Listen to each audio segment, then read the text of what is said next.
Hello and welcome back. This is episode 25.5. So once again we are doing a 0.5 episode, an episode in which we spend the entire video talking about one game. A game that might need more time than the average game to fully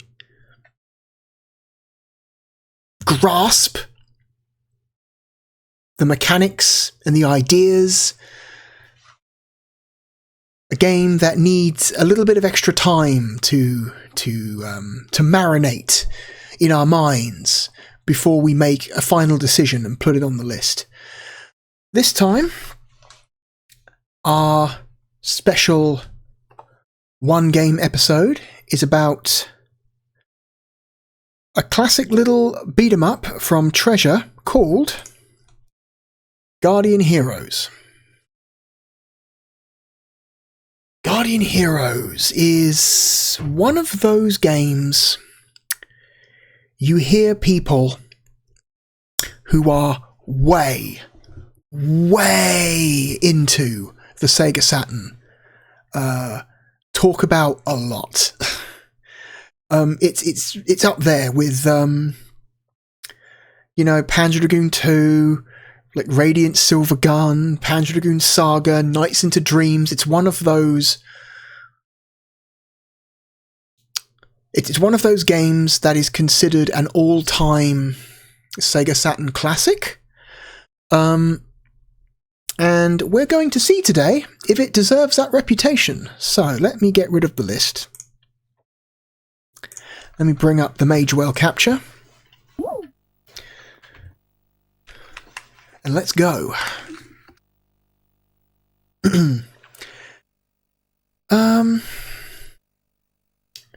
So I played Guardian Heroes yesterday for like an hour, just to familiarise myself with the controls, so I'm not going in completely blind, because that can be frustrating to watch. And but before that, I have not played this game for probably coming up on like 11, 12 years, like definitely over a decade since the last time I put any real time into this game.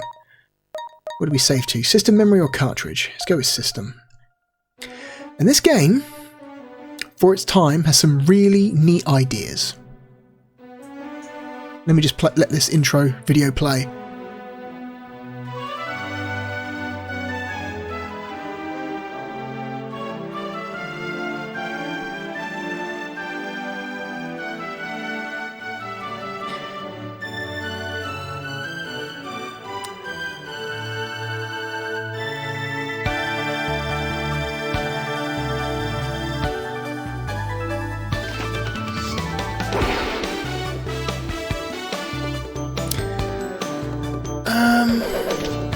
So this is a this is a game that came out really a couple years after a lot of people stopped caring about beat-em-ups. Beat-em-ups had an era. I guess you could say it was like, I don't know, like I would say like late 80s to like the early 90s. Late 80s to early 90s. Let's say like 87 to like 93. That feels good. 87 to 93 really feels like the years when beat-em-ups were considered a big deal. You know, that's your Double Dragons, your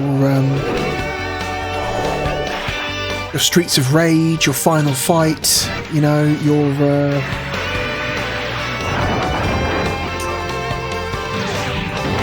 Konami beat-em-ups. That was when, you know, beat-em-ups were very popular in both, like, at home and in the arcades. And I feel like once you started getting into, like, the mid-90s, like, I would say, like, 95 and beyond, most people who were, like, playing games kind of even if they didn't personally like realize themselves, had kind of moved on. Like, even people who probably would have considered themselves fans of beat-em-ups probably weren't playing beat-em-ups all that often, like once you start getting into like the Saturn and PlayStation era, because it's just a genre of game that just kind of fell by the wayside. They were still being made, and they do still get made to this day, but they have gone from what you would have considered a mainstream genre in the early 90s to a niche genre today. And I don't know, they're just one of those types of games that once you've played like enough of them, or you play you spend a certain amount of time playing them, you kind of just feel like you're done. You're like, yeah, I know what this is. I'm not really looking for that anymore. I'm going to go play something else. I want a deeper experience, you know.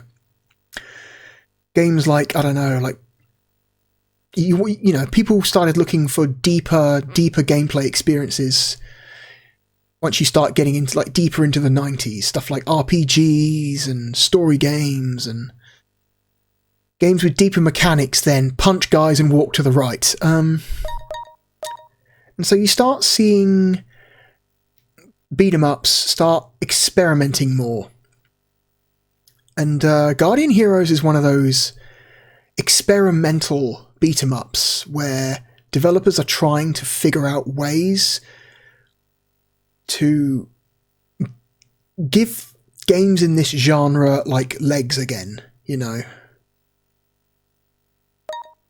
You know, trying to give them like, oh, this is a game that you can, it's not just a game you play for like 25 minutes and you're done. It's a game that you can put time into, save your progress, and then come back to, and then keep putting time into. And so they experimented. So Treasure experimented with this game by, what is Dipswitch? What is Dipswitch? Did this game come out in arcades? I don't think this game came out in arcades.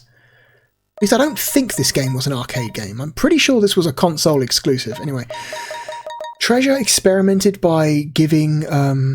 now, not to say that they were the first. I'm pretty sure Capcom were the first game developer to experiment giving a beat-em-up, like RPG mechanics, like character leveling and stuff like that.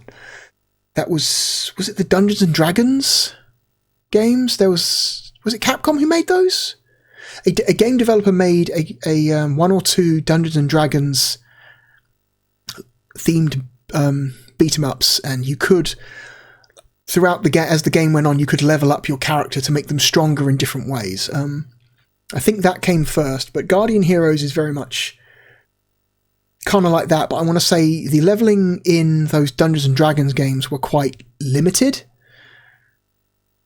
Whereas the leveling in Guardian Heroes is you straight up have a fat stat sheet and you put points into different attributes, like a full RPG, and it's really interesting. It's a really interesting idea. So what do we got? Friendly fire. Well, this doesn't really matter because I'm playing by myself, but I imagine this lets you hit other players. Why anyone would want to turn this on is beyond me. Friendly fire in a beat 'em up has got to be one of the most annoying things ever. So I'm going to leave that off. Leave hit combo on audio, stereo, pad reset combination, keep that as ABC start. So for reasons that will become obvious once we start playing, I'm going to turn this down to easy. Because this game is not forgiving. It does not treat the player with respect. This game, in fact, gets quite hard. Key configuration. Let's see. Guard. Yeah, weak punch, fierce punch. Command. Plane shift. That's right. So, unlike most beat-em-ups, which let you freely move, along the y-axis, you know, towards the front and back of the screen. It's usually like, the camera is usually pointed down at an angle, so you've got like a visible floor and a back wall, and then typically like a Final Fight or a Streets of Rage, you can kind of move your character up and down the floor to like evade or get around enemies, or, you know. But this game uses a different system. This game uses planes, a bit like if you've ever played a Fatal Fury game. A bit similar to how Fatal Fury handles its fighting system. That game's got like multiple planes that you can jump between at will. Let's see, so back a plane, forward a plane, LR, Z is magic. Okay. Player registration. I think this is only for versus mode. I don't think we actually need... I think this is versus mode only. We don't need that. Control description. Game description. Following transcriptions are based on default controller settings. Okay. Mode description. Story mode. Choose one of the 4 main characters to play through the scenario. Versus mode. Up to 6 players can fight against each other individually or in teams. Unlimited time battle. Players fight until the victor is decided. Minute battle? A timed fight between 1 and 99 minutes. Characters are revived and players can keep fighting until time runs out and the victor is determined by total points. Yeah, we've already seen that. Weak, fierce. Yep. Special controls, deep head. So, even though the characters have in like unique move lists, there are certain button inputs that are universal across all of them, which are useful to know.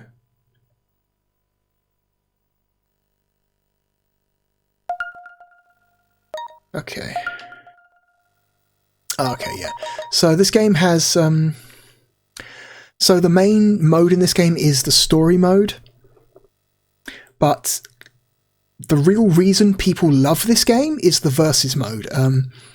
You could think of the versus mode as like... I guess you could think of it as like a... almost like a proto... And I do mean proto. Like, this is a very simplistic take on the genre, but a proto platform fighter, you know, like a Smash Brothers, because you can have up to 6 players at once, like 6 human players at once, just brawling in an arena, you know, and you can unlock. So, by completing different story paths in the campaign, you can unlock different characters. I believe you can only unlock characters if you finish a run through story mode on at least normal difficulty. So, since we've set the difficulty to easy, we will not be unlocking any characters the normal way today. So yeah, so you got 5 characters here, but Nando here, which is a rabbit, is only selectable in versus. I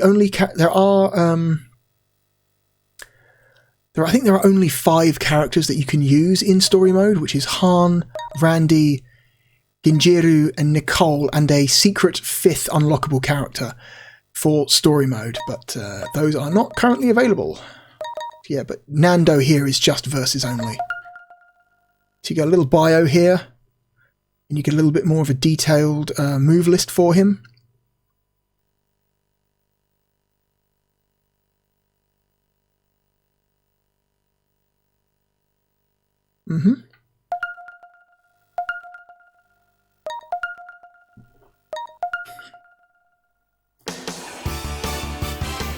I'm kind of surprised at just how basic looking this main menu is. Like, for such a dynamic and flashy looking game, it has an incredibly, like, dull looking title screen and main menu. Like, this almost looks placeholder to me. This looks like they were intending to make this menu a little bit nicer looking but didn't have time.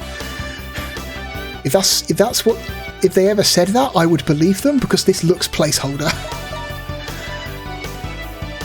Alright, So Han is like the generic starter character. You've got Randy, who's a magic user. Genjiru, who's a ninja.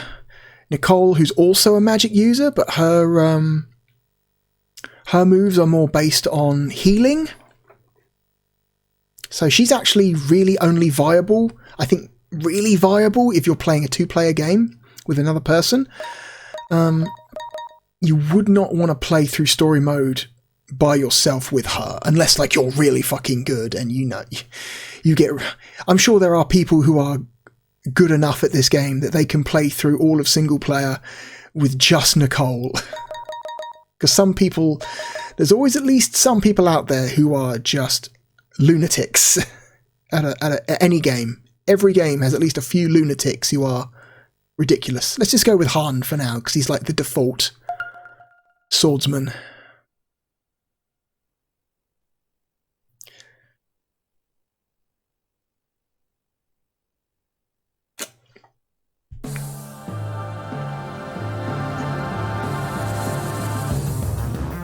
If I hold down the B button, I can speed up the text.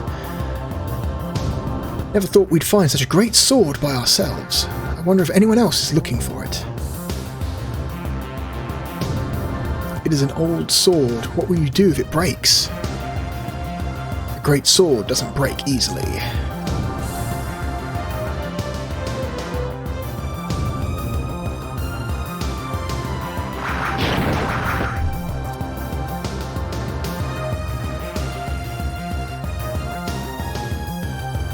So, our characters, our group of characters, are a group of resistance fighters who are against the current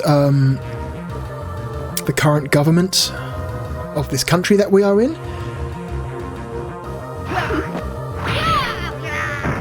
And they've been working on basically just spending their time coming up with ideas and plans to subvert and work against the current rulers of this country, because it is a corrupt government. It's a corrupt monarchy, but they don't quite know exactly how corrupt it is and like the nature of the corruption. All they know is that their government sucks and they want to try and do things to work against it.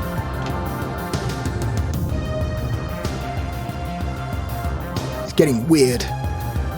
There's actually not a huge amount of story in this game. It's kind of surprising.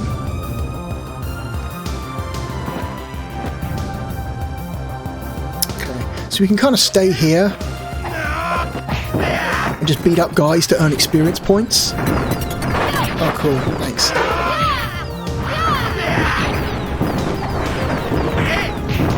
So I think it's... God. Magic in this game is really frustrating because it travels from person to person.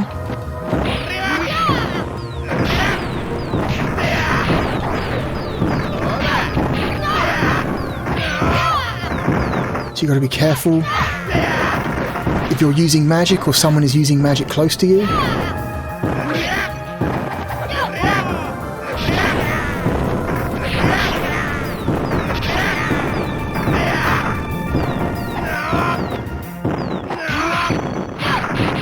I think Han is probably the weakest of all the characters at magic. He only knows one magic spell, which is a basic fireball. Alright,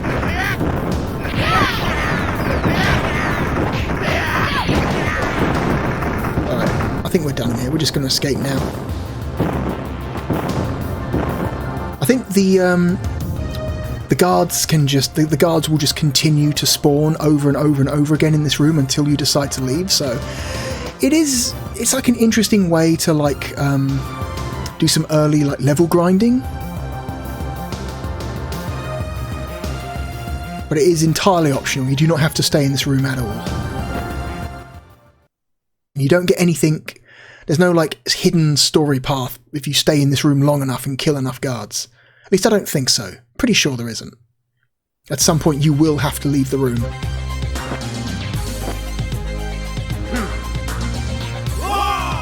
I kind of love the style, like the style of the the characters in this game. They are, as you can tell, like they're obviously the game has like an anime art style, but it's like a hyper stylized anime art style. Like characters are only, I don't know, they're only like, their proportions aren't necessarily realistic, like they're like hyper exaggerated proportions in a way that I think looks really good. It's kind of an art style that Treasure uses quite a lot. At least they did use a lot, at least in the 90s. So we've come across this ancient sword that we think we're going to use in our plans against the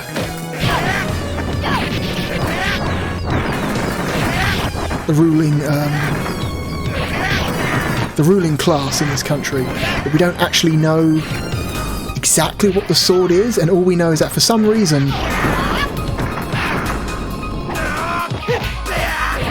the people we're fighting against are really not happy that we have this sword. So yeah, this is the plane changing system. There are 3 separate planes that you can walk along. There's a back plane, a middle plane, and a front plane. So yeah, that's how that works. I'm personally not a big fan of the plane system. I would have much preferred the ability to like freely move up and down the y-axis like any other regular beat 'em up. But you know, Treasure were trying something different, I guess. They were throwing shit at the wall, trying to see what stuck.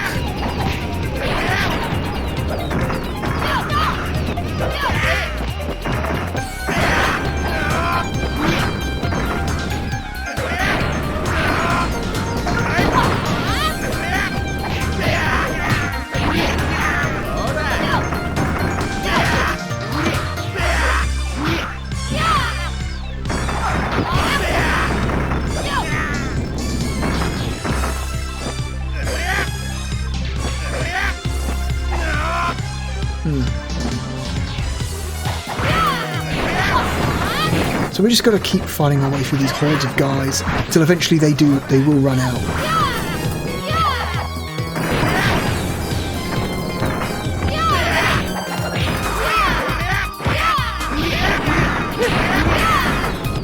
So if you hit pause, you can see our our current stats.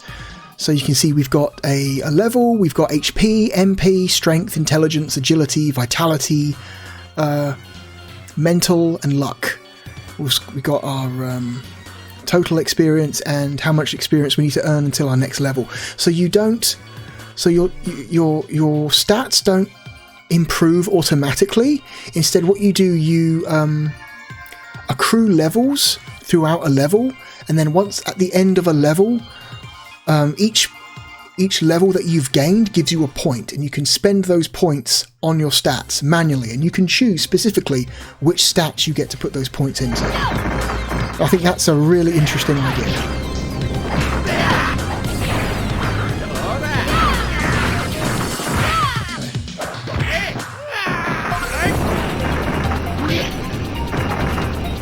Magic is a really risky thing to use in this game. Because say you throw a fireball at a guy and the fireball hits a guy and he bursts into flames. Unfortunately, not only he bursts into flames, if he's standing close to any other characters, including you, that fire will transfer to you as well. So it's kind of it's powerful, but it's also very risky because the splash damage potential is dangerous.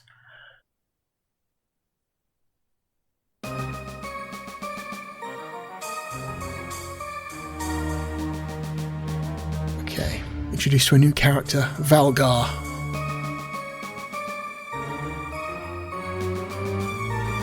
That's right. That's the name of the current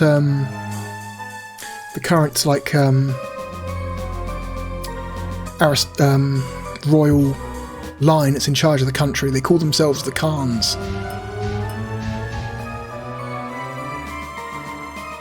They really want this sword. They really want this sword. That's right, yeah, this game is like fantasy themed, with like monsters and swords and magic, but also there are robots. Like robots are just a thing that exist.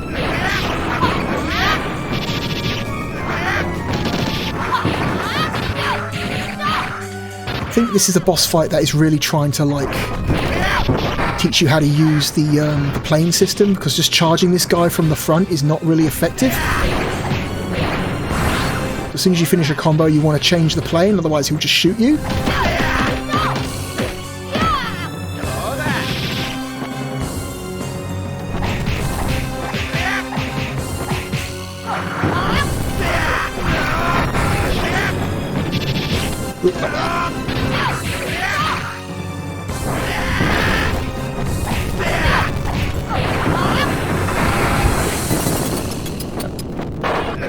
So even though my ally fired that fire spell, I took damage because I was standing too close to the guy that she was aiming for.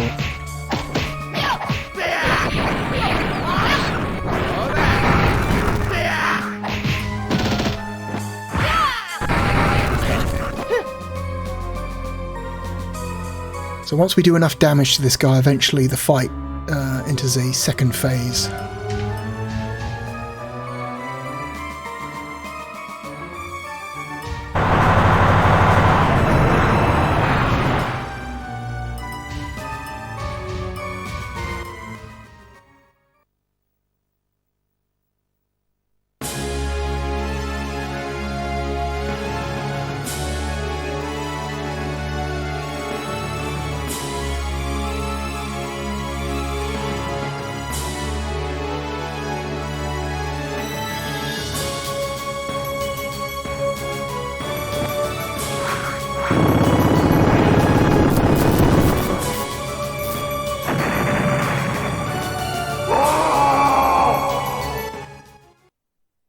Okay. So that's the end of the first level, and we've leveled up 14 times. We've got 14 points to spend, so each character has different starting stats, and as you can see, Han here is a physical dude, since he's basically a swordsman. Putting points into magic skills is kind of pointless with this guy, because he only knows one magic spell, and magic is already like a dangerous thing to use anyway, because of the splash damage issues with it. So I think it's kind of pointless giving him points for his magic. So let's give him some extra agility. So I think strength is just attack damage. Vitality is health, obviously. Intelligence is MP. I forget. Is intelligence magic damage or MP? Or is mental magic damage?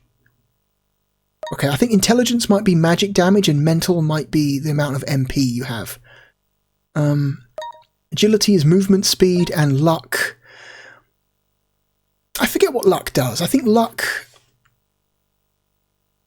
I forget how luck affects your character. I think it makes it easier to break out of like combos. I think, because there are combo breakers in this, but I've never really been able to figure how they work. Let's give him a couple points in luck. Why not? And the game will ask you, are you sure? All right.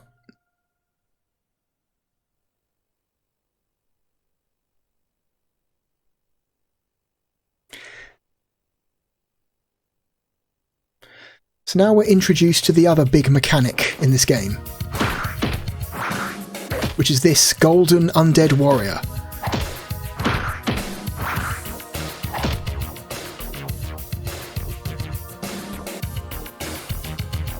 Does he obey our commands? This is going to be fun.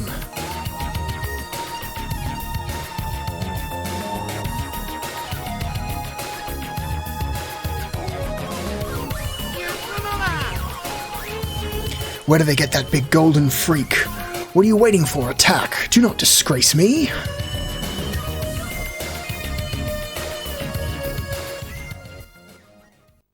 So...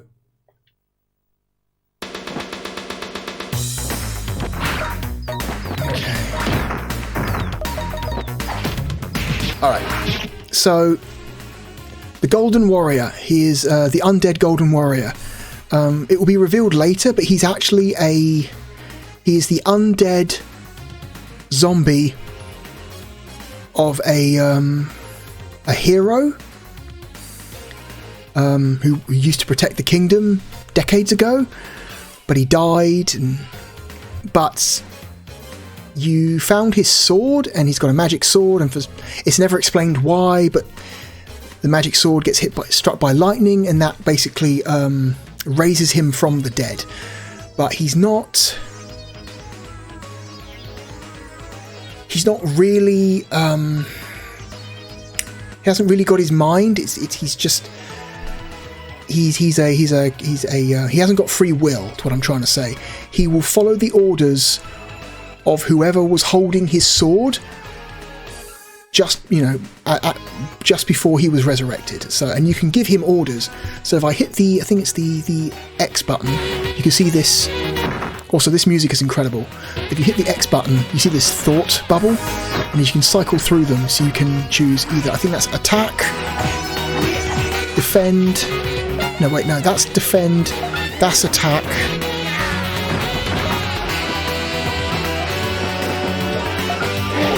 There we go. Hang on, what are they? I've got them written down here. Yeah.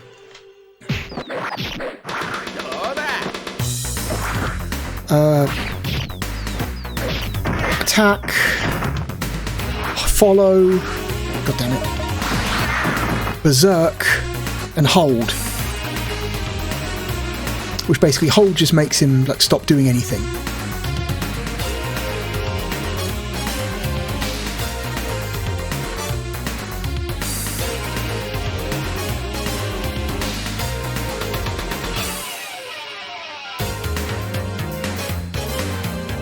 He's not the only soldier to be revived by the sword.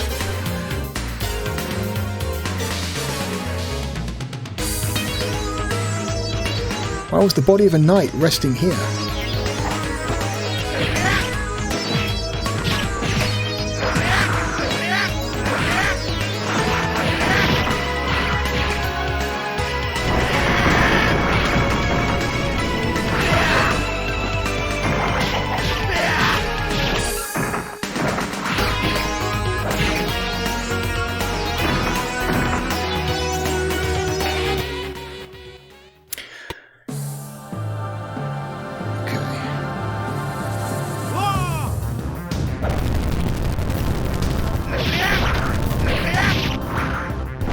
So this is kind of funny. I like this. So they've trapped us in a magical barrier, and they've sent some soldiers and an ogre in after us, but the ogre isn't really listening to the soldiers, and so now it's become this weird three-way fight where it's you versus the soldiers versus the ogre.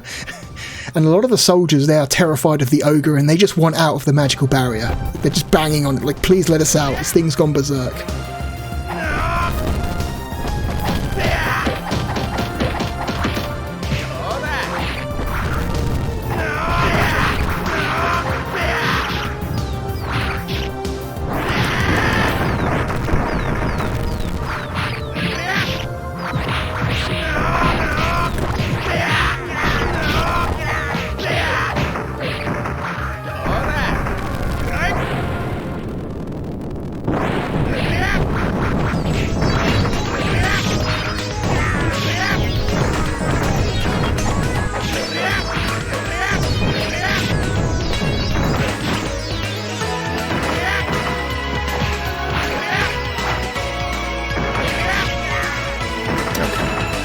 Dealt with.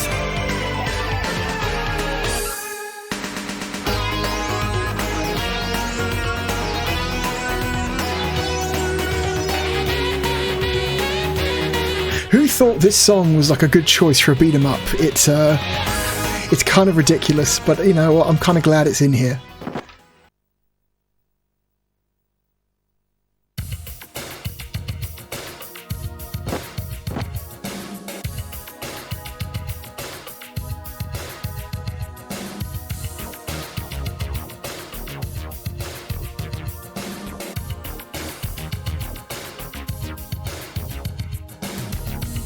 Legend has it that the sword possesses the power to wipe out the darkness. I had no idea it would summon the Golden Warrior. The kingdom has been desperately seeking this sword, and now I know why they are afraid of it. This warrior has the power to end the evil reign of the kingdom. Indeed, the plan to build the wizard's kingdom enforced by the royal family is against the will of the villagers. Are you planning to revolt with the Golden Warrior? I did not plan to involve all of you. But when the royal family discovered I was going to revolt, I did not think they would use so many troops. I cannot fight this battle alone. Do not be fooled by the royal family. Whoever has the sword will be captured and executed. From now on, all of you will be targets as well. We must leave here immediately. So here's one of the other big mechanics of this game. The story mode is that it's got a branching path story, and because I think there's like, I forget exactly how many there are, but I think there's like a dozen different endings you can get depending on which path you take. Because at the end of each level, you get a choice. Like, okay, where do you want to go now? Where do you want to go now? Where do you want to go now? Like, do we go back into town? Do we go to a nearby village? Do we go to the forest and rest? Let's go to the forest and rest. My master lives in this forest. He will be angry when he finds out about all this. Okay.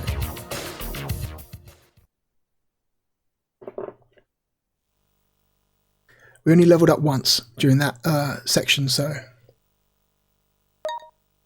just put it into strength.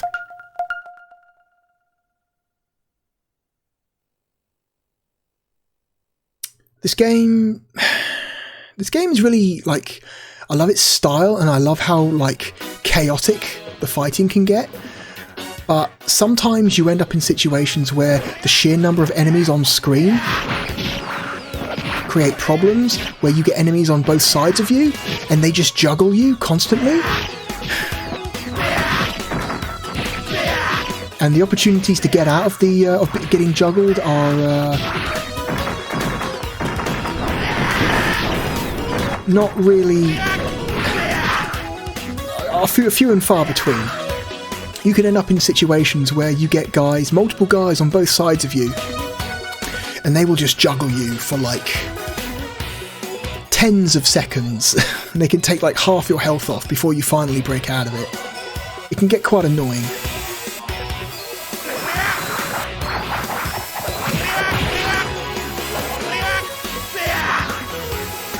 Where are you?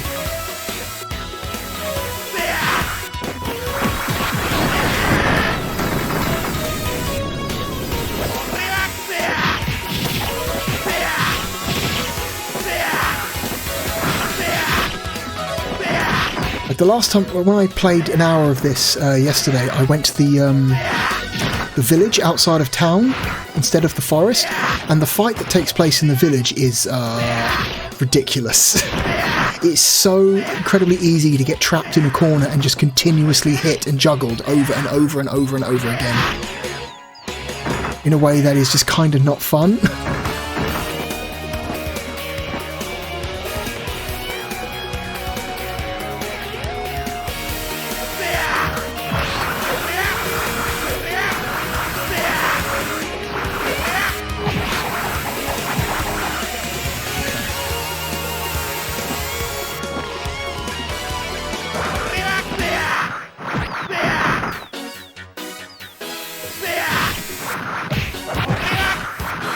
Man, all these bees.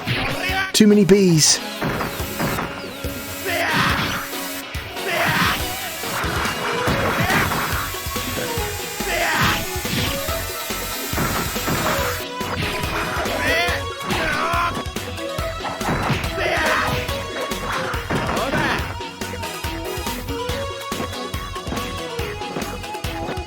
Let's come to the... Oh no, one of these guys.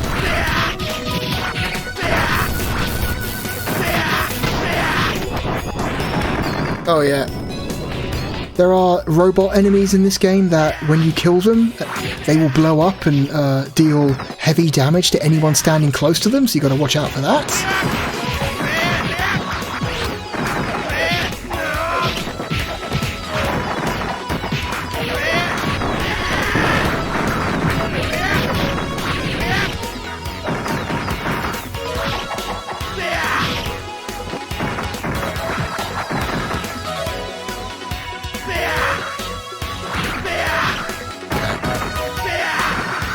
One wolf left.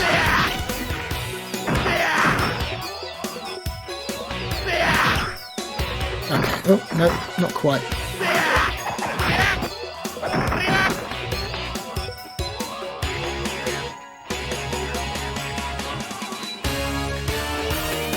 Oh man, look at all those man-eating plants.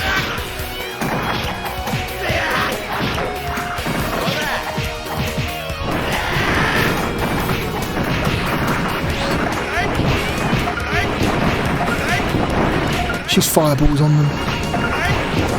I'm not sure if elemental damage, like strong or weakness, like strength or weakness against certain types of elemental attacks are a thing in this game. But maybe they are. Maybe plants take more damage from fire attacks.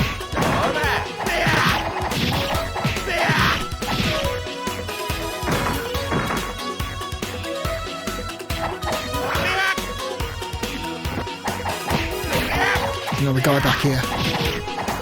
Don't want to just leave enemies because that's experience, baby.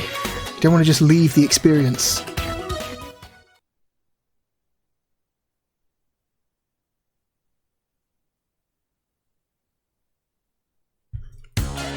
Okay.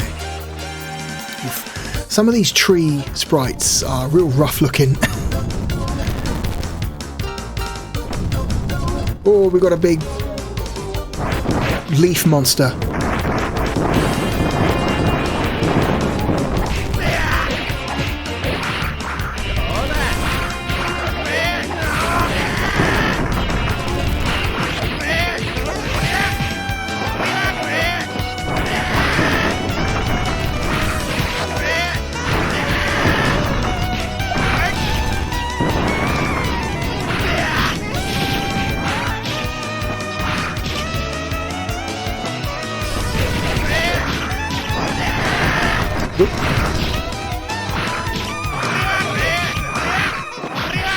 So kind of like what I mentioned before,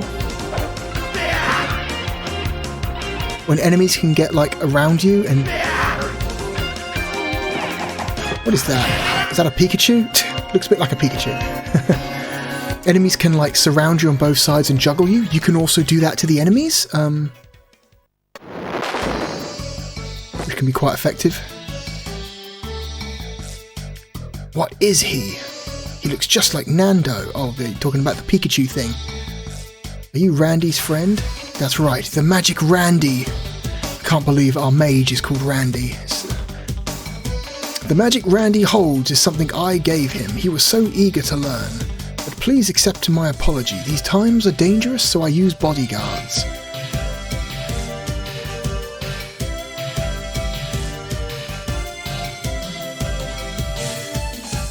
Strange warrior over there have something to do with the sword? The forest is becoming dangerous. Come with me.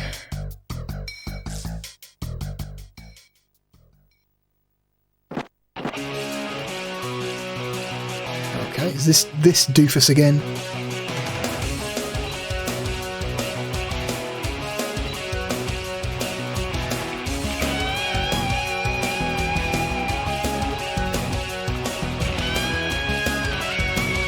Okay, we're going to fight this guy? Okay, we're going to fight this guy. Oh no, we're not. Okay.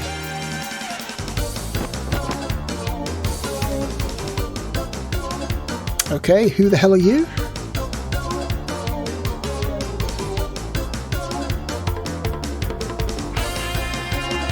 Okay, it's his girlfriend. He got saved by his girlfriend. Ah, how embarrassing.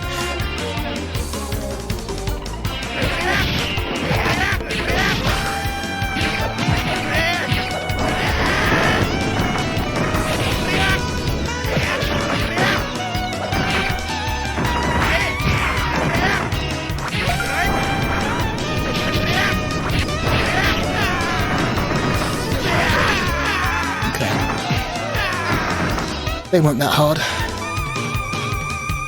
Nope. Hang on. Come forward. There we go. Yeah, some of these tree sprites are real rough looking. I kind of almost wish they went with a more stylized look for the backgrounds as well. not just the characters, like they kind of went for like a pseudo-realistic style for the environments, while the characters are these like very stylized flat color sprites. Kind of doesn't work very well.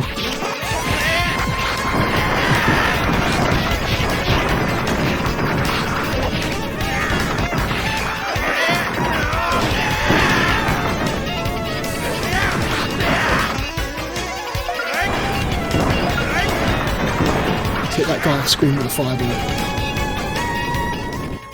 Okay. There was a sequel to this game that came out for the Game Boy Advance. Is it Guardian Heroes Advance or is it Advanced Guardian Heroes?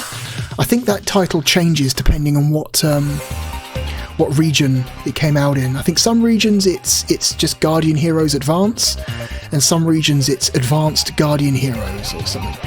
But yeah, they made a sequel to this, but it did not sell well. As far as I know, the GBA game did not sell well at all, to the point where I think Treasure may have given up on this franchise entirely. There was a pseudo, like a soft remaster for the 360 that came out in 2011. But other than that, this game has come out nowhere else. This game is exclusive to the Sega Saturn and the Xbox 360, and it's kind of lost. It's almost lost media, you know. There's no legal way to buy this game anymore. You know, if you want to play this game, you either have to own an Xbox 360 with it already installed on the hard drive, or just track down a Sega Saturn copy of the game. Of course, yes, there are other ways to play this game, but we're talking about legal ways to play this game here. I really think this game would really benefit from like a proper remaster, you know, not the soft remaster of the Xbox 360 where they just kind of took the existing assets and kind of like prettied them up a little bit and ran them at a higher resolution.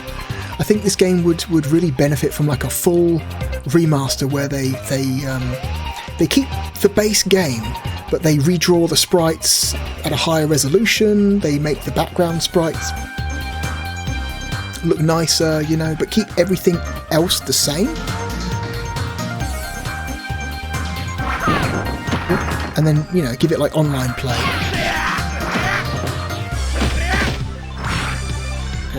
Try and get behind her.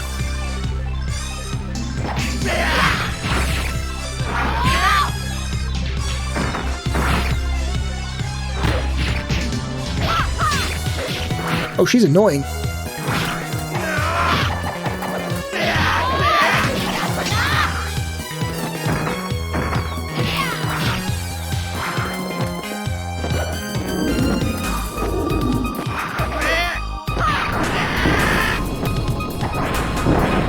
Shit.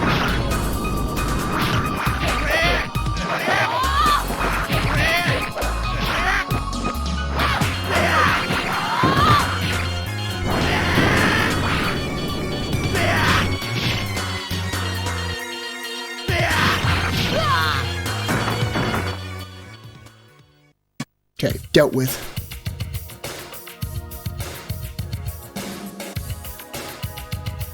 You.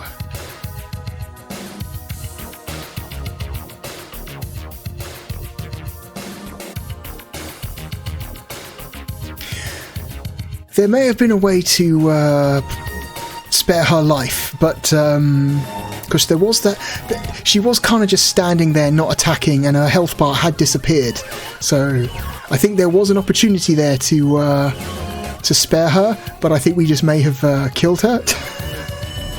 I think killing her was optional. Whoops. At least I think it was. I did notice that while she was like standing exhausted, her health bar was no longer on screen, suggesting that she was no longer an enemy. So, whoops, we may have just chosen a specific path without meaning to.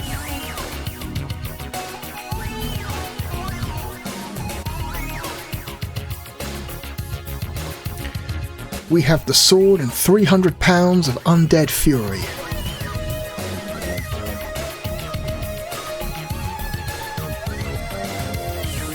Go save the village, head for the castle. Let's go to the village. Alright, we've got 7 points to spend.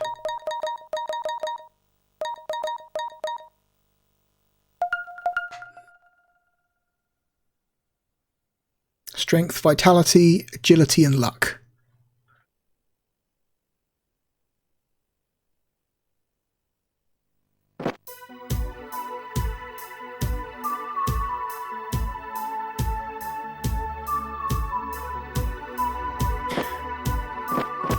Swift yet strong, there is nothing we fear. What's everyone's is ours. We shall put our lives on the line for our boss. We are the Muscleheads. Hey, you there, you have such a rare golem. Hey, macho, that golem will look good in our cave. Take it.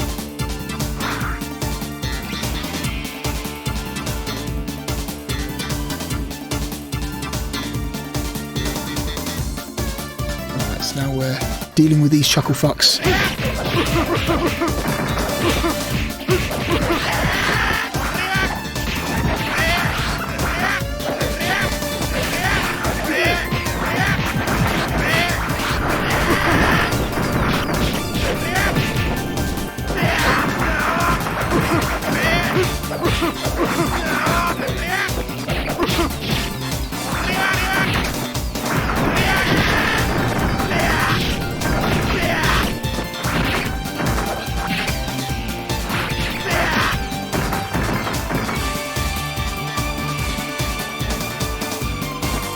Okay. Not that hard.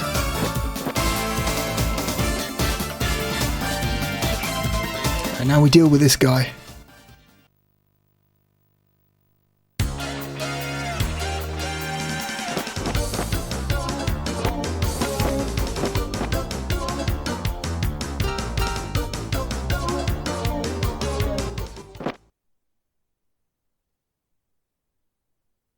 Okay.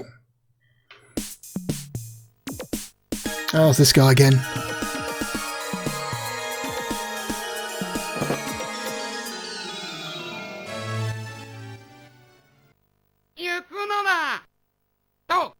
Okay. This guy was not expecting to see us here.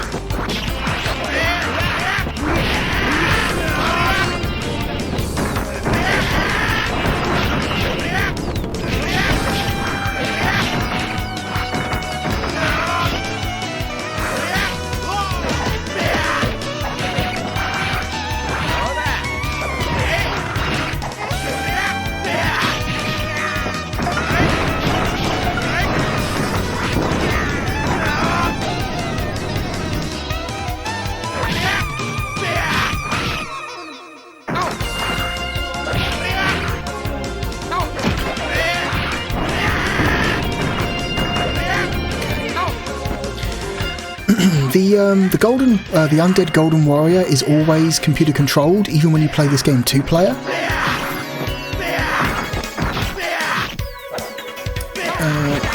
So it's kind of an interesting like co-op experience if you have like someone with you to play 2-player. That you've got 2 human-controlled characters as well as the AI-controlled undead warrior. It's kind of a neat idea.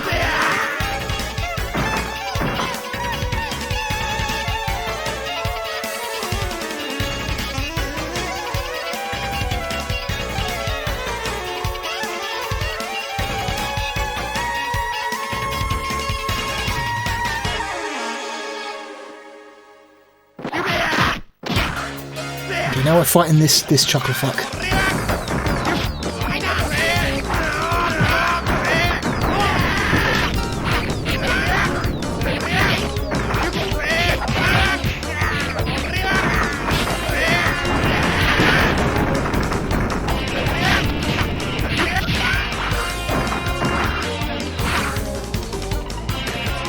He's not hard at all because he's useless.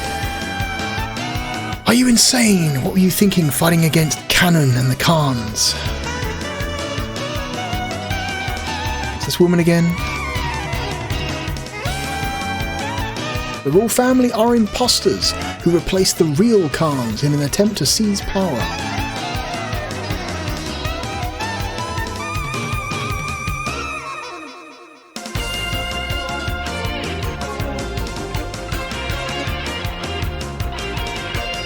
The royal family is fake?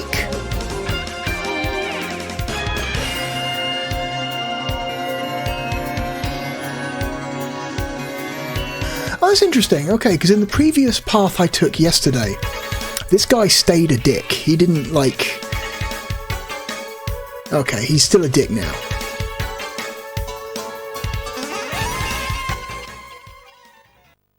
Yeah. Because I took a completely different story path when I played a little bit of this yesterday, so...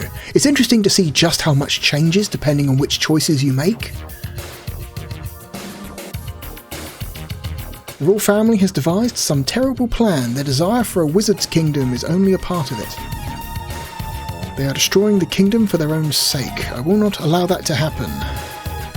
So here we go, we've got another choice. Approach the castle from the forest, approach castle from the town, avoid the battle in town. Let's take the direct approach. Let's attack from the town.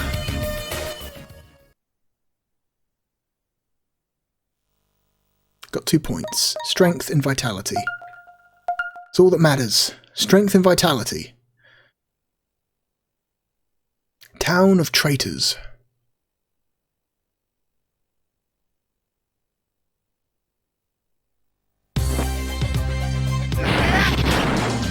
Whoops, don't attack. Okay. Stop. Do not attack the citizenry, you fucking idiot. This guy will just literally attack anyone. Oh my god.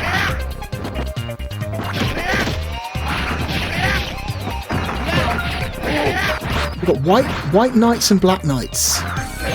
What's the difference? Can we choose to not fight the white knights, or... Because I'm sure there are choices that you can make depending on who you attack and who you don't attack. Stop.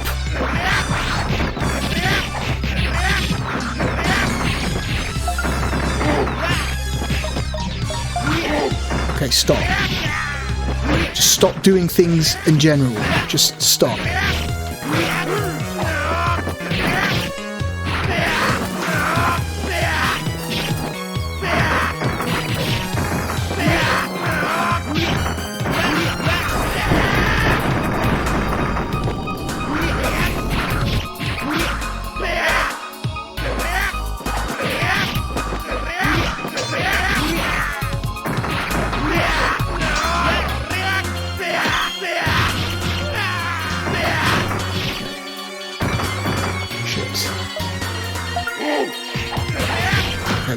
We've already aggroed this guy, so we may as well kill him.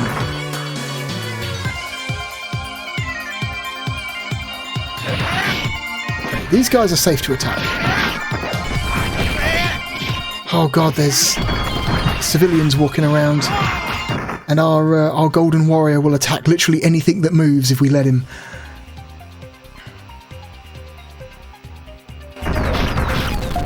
Okay, protect me, which I think means he will only attack units that attack me.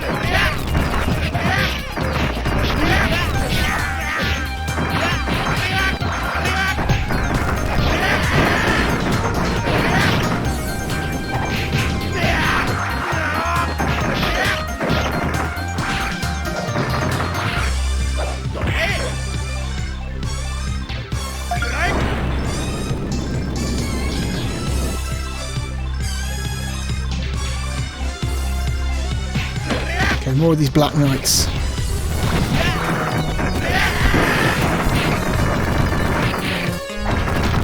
Sometimes the action in this game gets so chaotic you kind of lose track of where your own character is,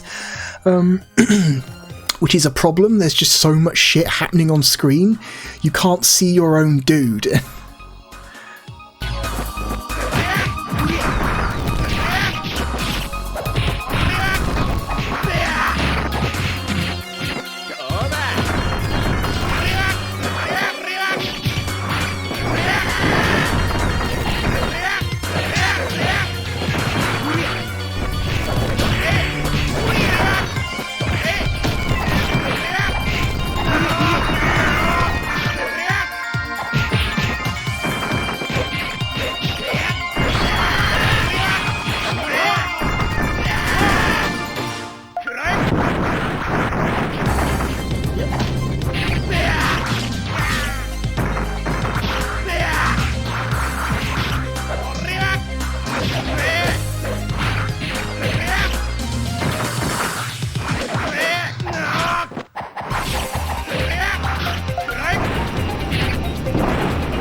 behind him.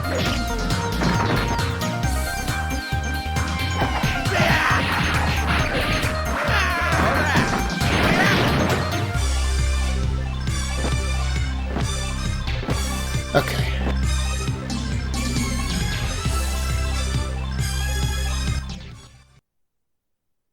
Okay.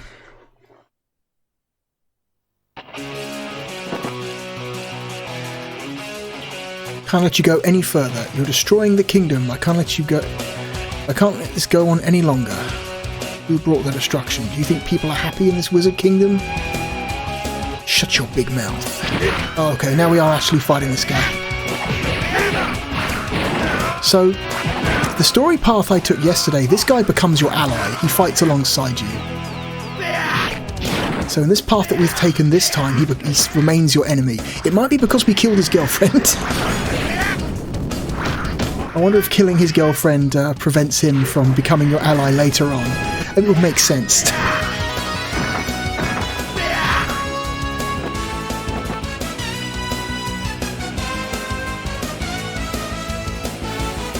Not enough room in here. Let's take this outside.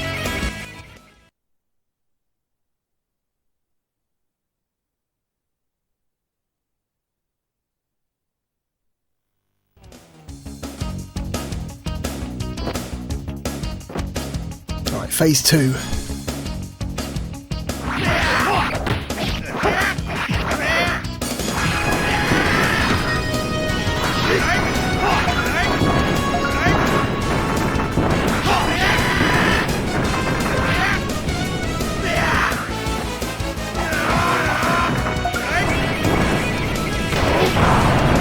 Oh, he has lightning.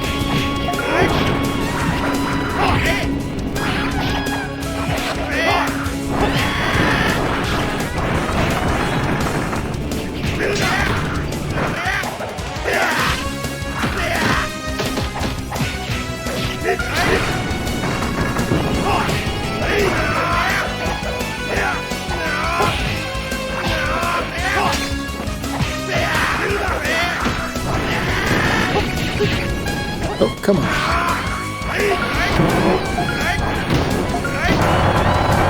Oh, I guess lightning beats fire.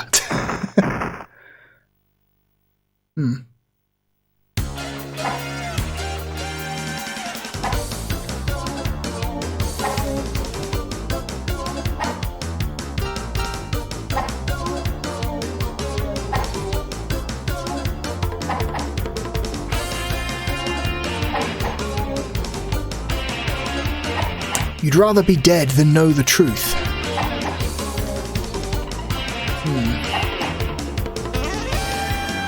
I couldn't stop laughing as I watched you pretend to be a prince.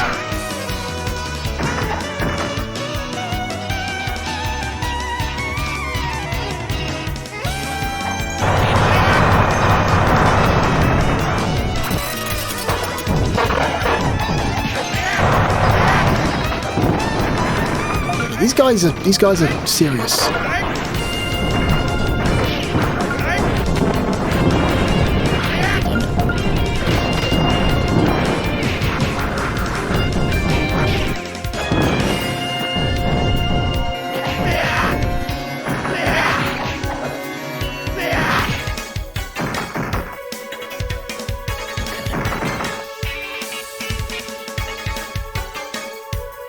Okay, so now this dude looks like he might actually join us again. Okay.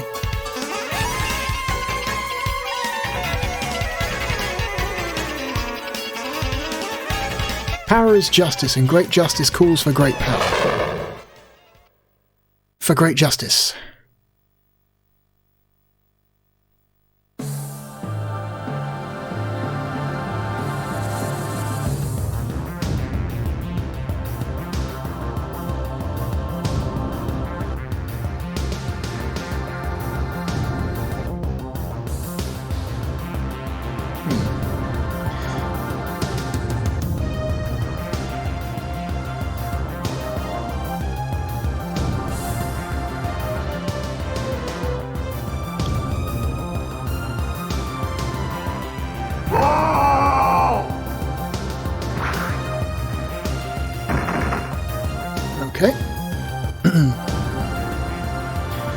I remember a warrior, he fought to his last breath, the night your family was destroyed. He should have died along with the men he killed on the outskirts of town. I never dreamed that I would come face to face with him again.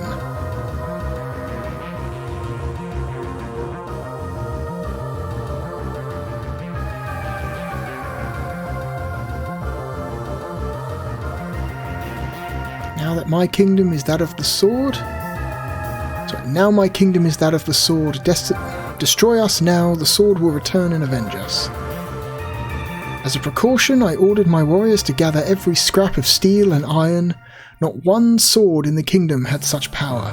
I should have looked more carefully. A sword found by a stranger turned out to be the one.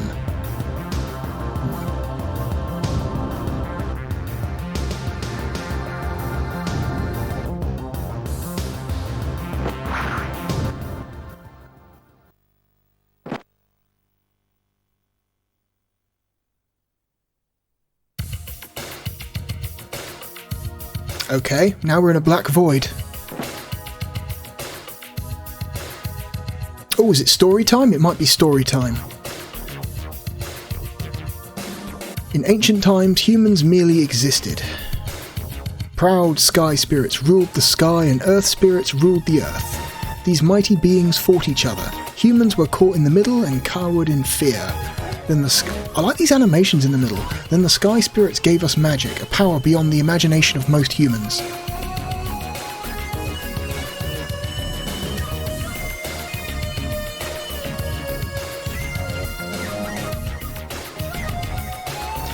We decided to help the sky spirits in their fight against the earth spirits. We fought with all our might. Most of the wizards died. We finally succeeded. We finally succeeded. We banished the earth spirits into darkness.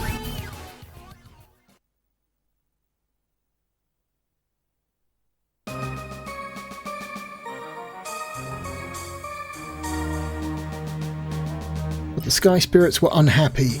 They began to envy and fear our newly acquired power. They pushed us, the wizards who would have died for them, into the same darkness as the earth spirits. The survivors forgot about magic. This was called the time of the sword. I vowed revenge and waited for the right time when I could revive magic in this world.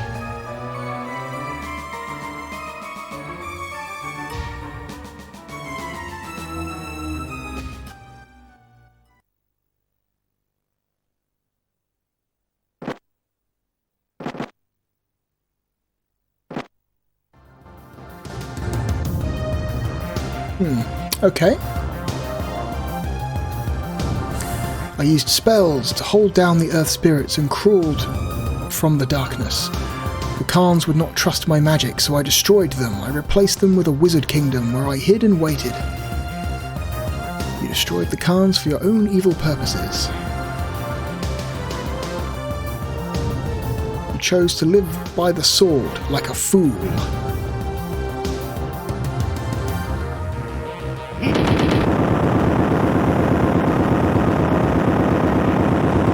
Those who found the sword also found trouble, didn't they? Far better if they met me before they met this woman. That's all right. Let it go. Everything's still on schedule. The dawn of the sorcerers is about to begin. Oh wow, we've got a lot of choices here. Which one do we choose? You are insane. Replacing the Khans was wrong. Upsetting the spirits is unwise. The Force... Okay, was Force the only option? This is the way it must be. So I guess we're going from like, fuck him completely, fuck him, but in like a sympathetic way, being kind of like, yeah, I don't know, your plan seems like it has problems, being like, I don't know, being like kind of on his side but hesitant. Our being like completely on his side. Like, what do we do? What?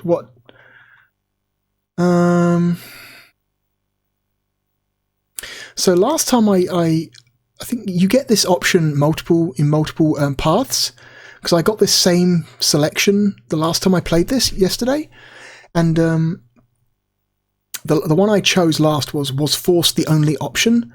So I'm going to choose replacing the Khans was wrong. I couldn't help it. The Khans just had different ideas than I did.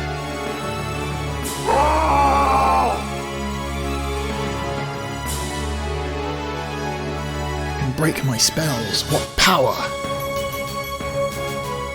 You'll be sorry you were born. So we're going to fight this guy now. Oh, Jesus Christ. Now it's the three of us.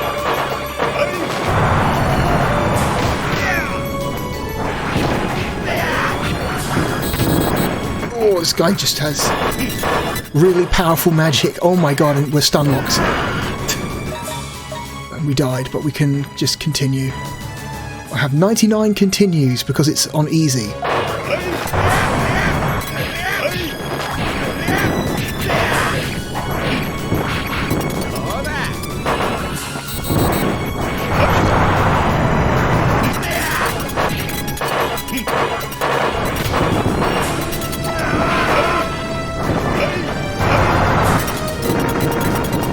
Oh my god, I can't see where I am. Where am I?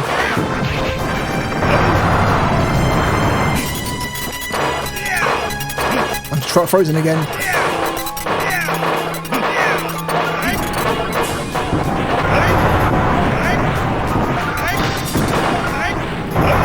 Just gonna hit this guy with fireballs.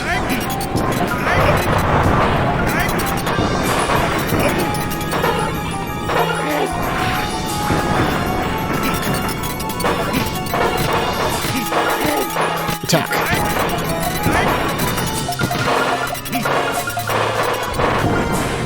Okay, I haven't got enough MP.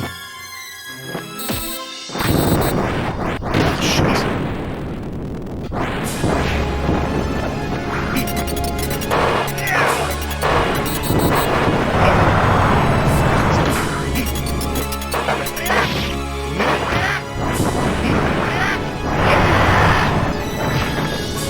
This guy's ridiculous. And I'm stunned, I couldn't avoid his attack.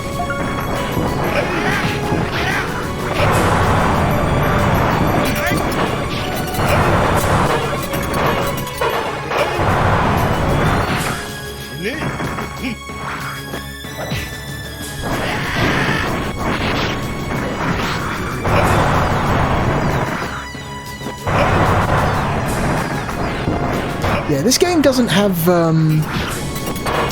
this game, if you haven't noticed, this game doesn't really have any, like, recovery frames.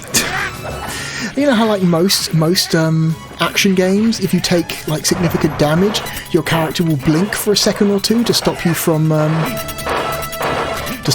like, taking damage so you can, like, get out of the way of danger. Yeah, this game doesn't really have that, so you could just be constantly comboed again and again and again and again and like juggled constantly in forever, and it's very difficult to get out of it because there's just this game doesn't really have any form of like recovery period. What I'm saying is Guardian Heroes knows other games that use recovery frames, and Guardian Heroes thinks all of those games are pussies. This is one of those things I was talking about earlier when I was like, I'm going to play this game on easy because this game can be really annoying. Oh my god, this dude! And I can't get out, I'm just stunned. Oh my god, I can't get out, he's just draining my health, I can't get out. I'm stuck. This is fucked.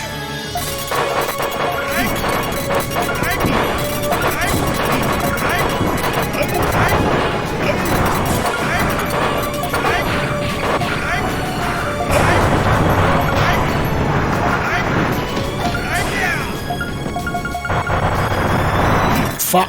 How are you even supposed to avoid that?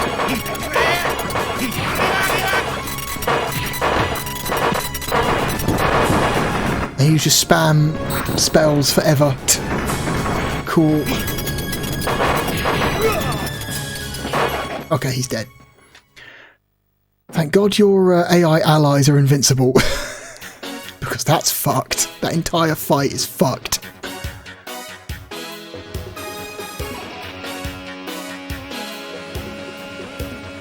Because we chose to fight, our village was destroyed, and only we few survived. But now cannon is gone, and victory is ours. Like how they all have poses. We got 6 points. 1, 2, 3. Let's go agility. There we go. Let's get our movement speed up.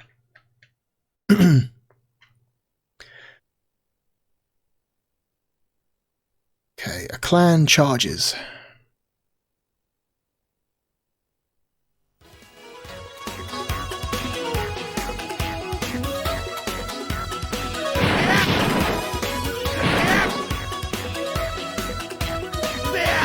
Oh, no, no, no, don't attack the villagers. Stop. Don't do anything. Don't attack the villagers. Ignore the villagers.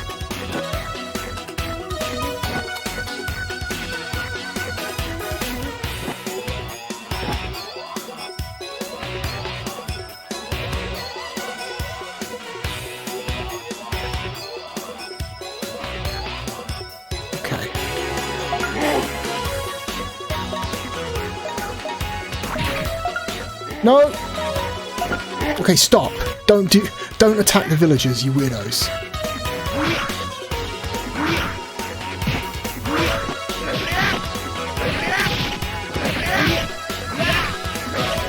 So I'm going to assume that if you attack the villagers and you kill too many of them, that acts as a choice. So I'm just going to have my undead man not do anything while I take out the knights myself, because I don't want to risk him killing them all.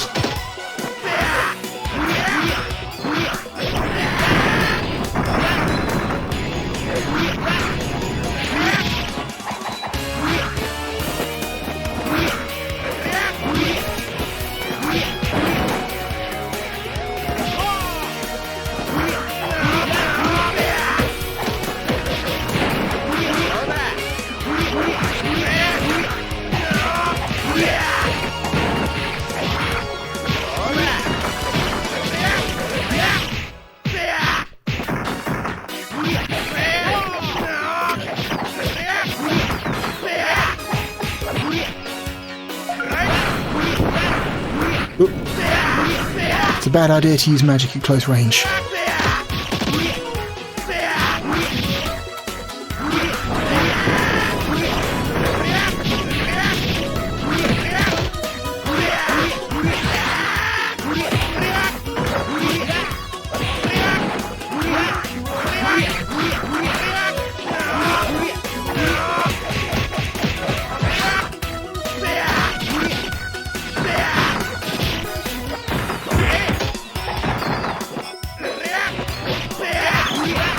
They've got a lot of health, these guys. They can really soak it up.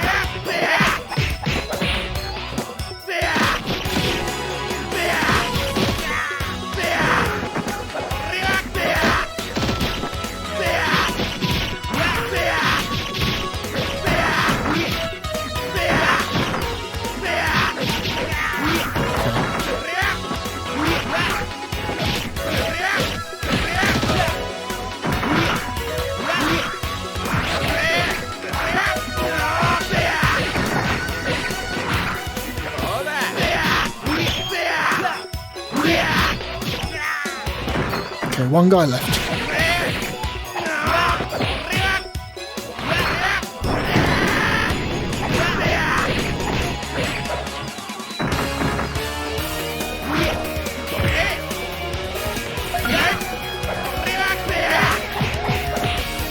Deal with him.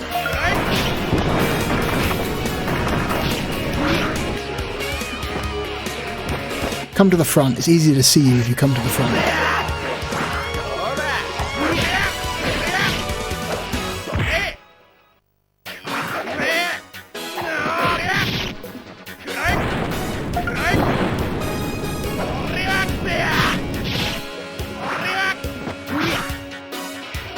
Come on. Come here, you coward.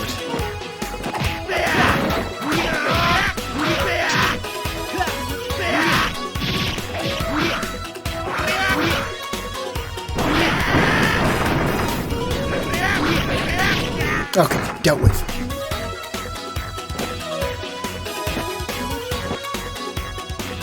continue on.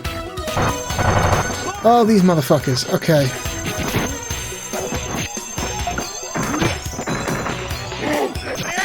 Let's have the undead guy start attacking again.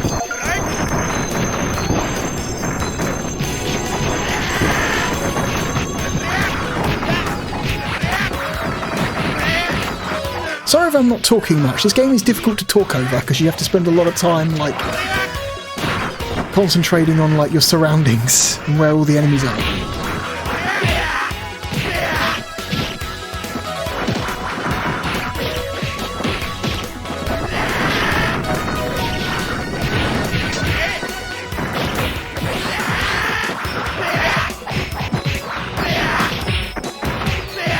I'm getting surrounded. Uh-oh.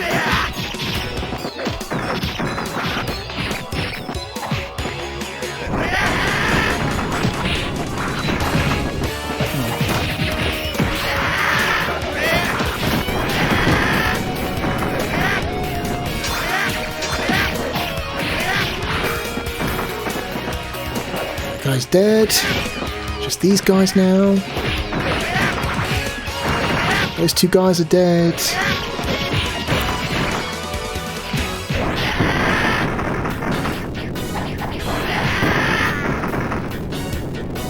Okay.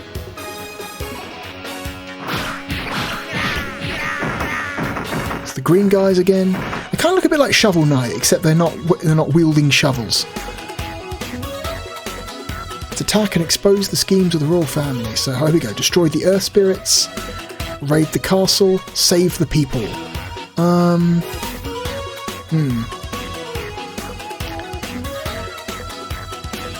Do we go after the earth spirits and abandon these guys? Do we raid the castle and save the people? Let's raid the castle. Let's go for it. The royal family still has an army of creatures. We will go to the castle. You take care of the city. I love their walk animations, it's very silly. This game has just got a ton of personality. Agility, there we go. Strength, vitality and agility.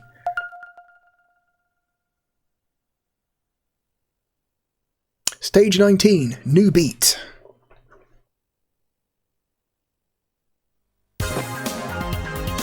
Okay.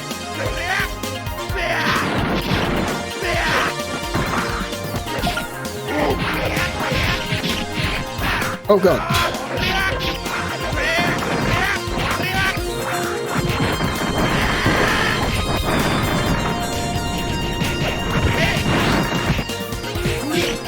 Oh god, I'm getting juggled. I'm getting surrounded.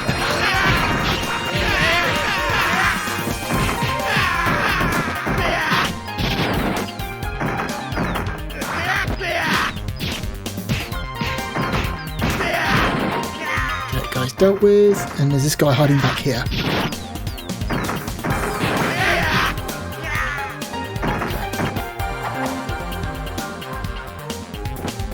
Okay, we've got ogres. New ogres, blue-haired ogres. Ooh.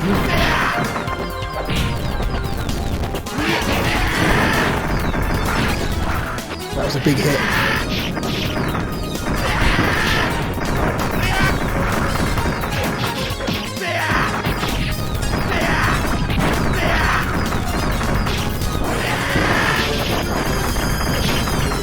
That fire downward strike is very effective when all your enemies are grouped up together.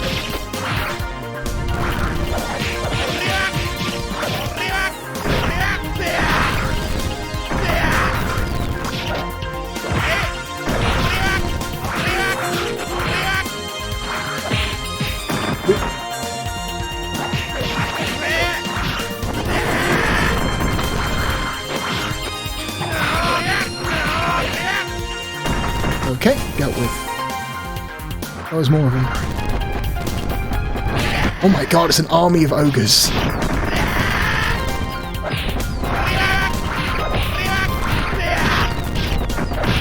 So many ogres, there are so many ogres.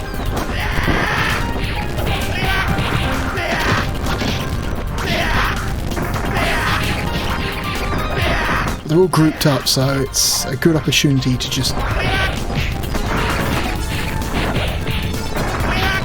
They are forcing us back though.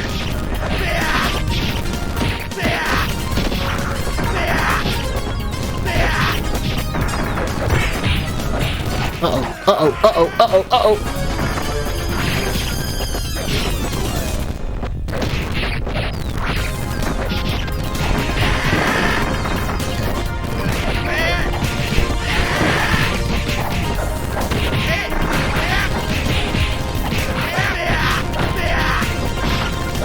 Doing okay though. Don't think we're in too much danger. We're keeping the crowd control is pretty good.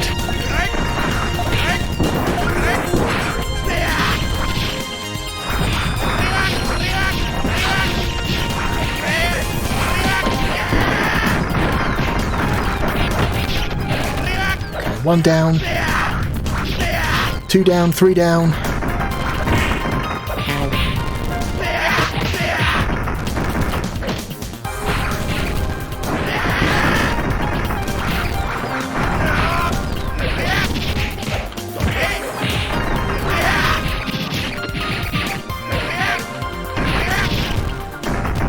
Okay, and they're dead.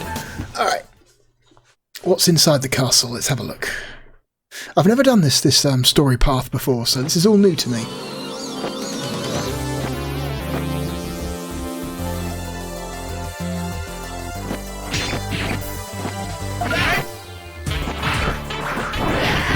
Saxophones are back.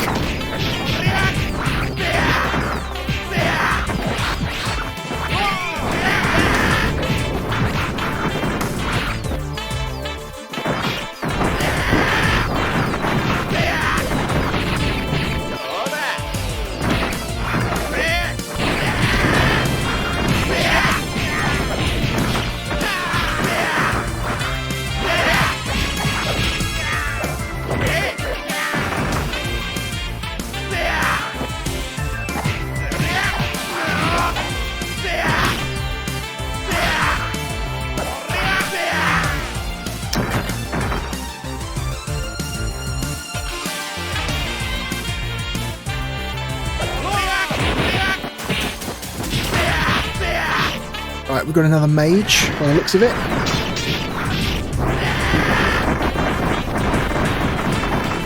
And it's chaos, I've lost myself. Okay, I'm on the right. I couldn't see myself for a few seconds there. Sometimes this game just has way too much chaos on screen, to the point where it becomes hard to see what the fuck you're even doing.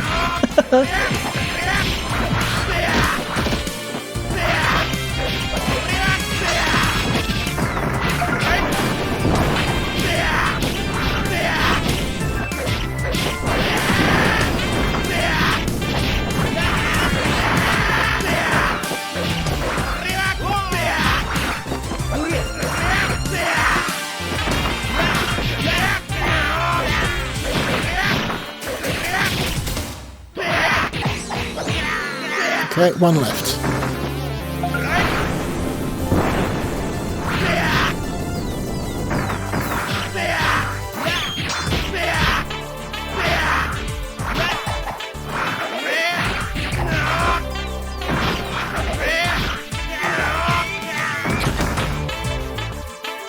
What's next? Oh, Jesus Christ. More magic users. A ton of magic users. Everyone's a mage now. Or a wizard or whatever. Good thing the wizards don't have a lot of health. They go down pretty damn quickly.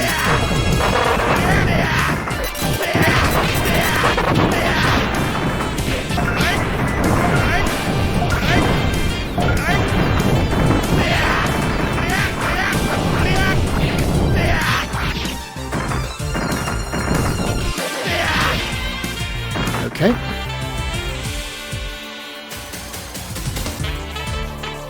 Keep going. Even more knights. Boy, this is just a continuous gauntlet of just massive groups of guys, huh?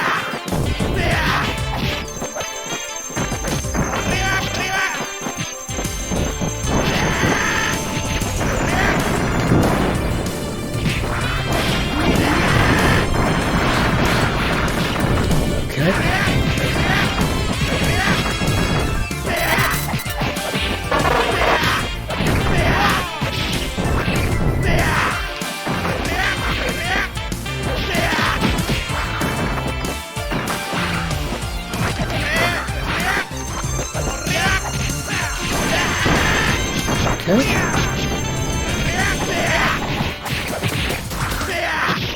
Some guys seem to go down really quickly. Some guys have a lot of health. Okay. But we are thinning them out very slowly over time. You get the sense that this game is probably a lot more rewarding if you play it with another person. It definitely seems to be the case with a lot of games we've been playing lately, is that in fact quite a few of the games we've been playing over the last few videos definitely have that sense that they were designed for multiplayer first and single player second.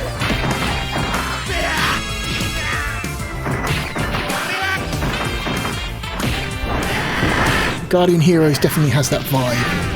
Whereas, it's like, yeah, you can play it by yourself, but you get the most out of it with another person.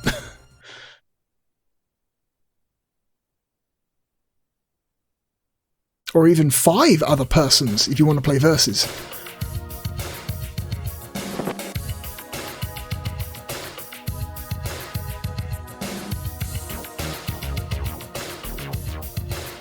Even if the wizard was behind the kingdom's prosperity, what's the harm in taking advantage of the situation? I want more power. I will abandon the ridiculous ways of my father and build my own kingdom. Vow to destroy all evil. Protect our kingdom from Valgar. Make Valgar come to his senses.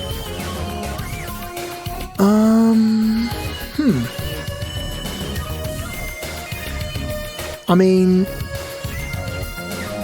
it doesn't really make sense for him to join our side. I did murder his girlfriend earlier in the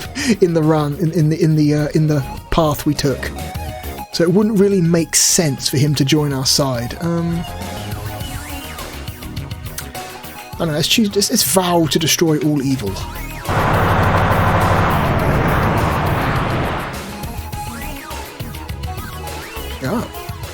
The king. Foolish man. He doesn't have any idea he's taking advantage of whom.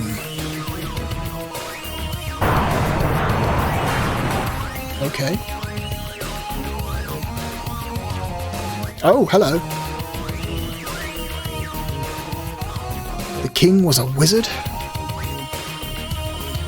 Humans, don't let overconfidence replace your common sense.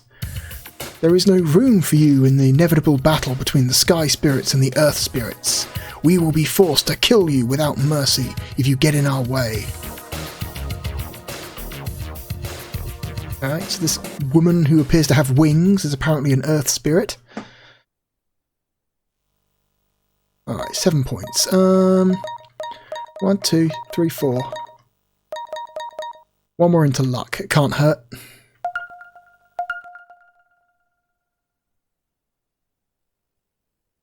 Stage 24, Fate.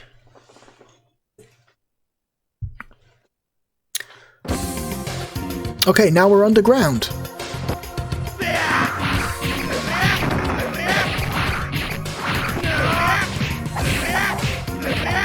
So I guess we can farm experience by killing these plants.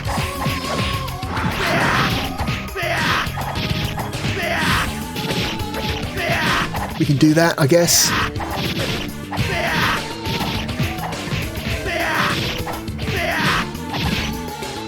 Yeah, that is totally a thing we can do. I don't know, we'll kill a couple of them and then we'll continue on. Oh wow, that plant over there has 1300 health. Jesus Christ. Maybe we don't need to attack that one.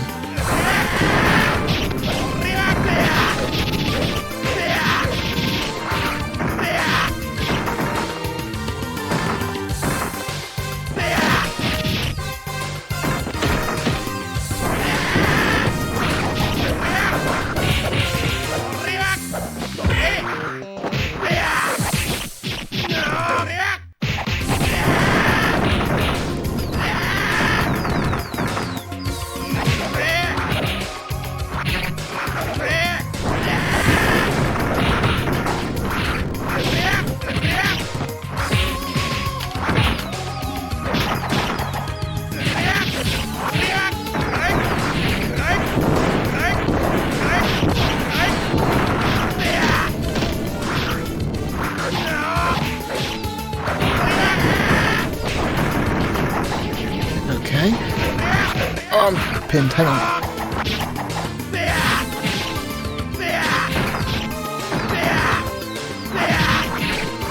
Okay. Ooh, check out that weird statue in the background. That's interesting. It's like some weird kind of goat man holding a spear or something. Alright, 2 more of these plants. Do we bother taking down these plants to farm experience or not? Let's kill one of them. Okay.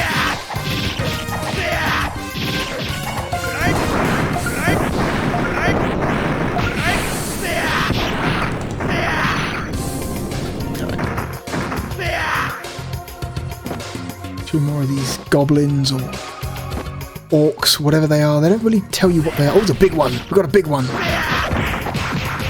Oh, Jesus, we've got flyers as well. Uh-oh, uh-oh, uh-oh, I'm in trouble.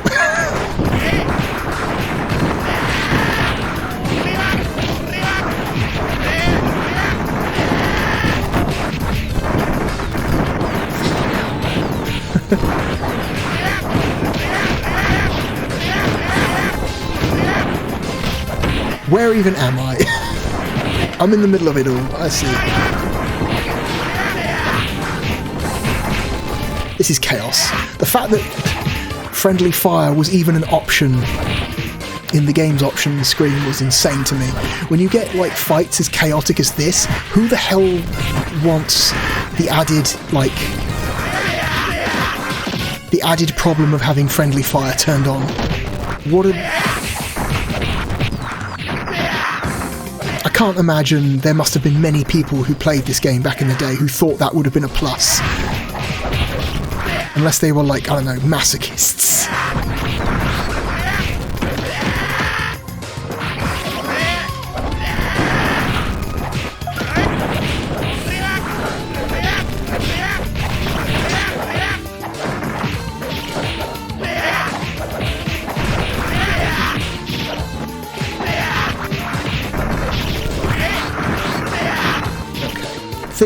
Thinning them out now.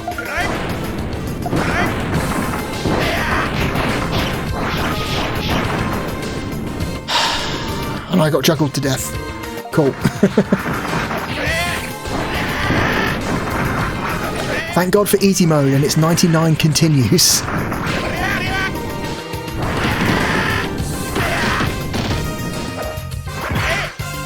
Alright, dealt with.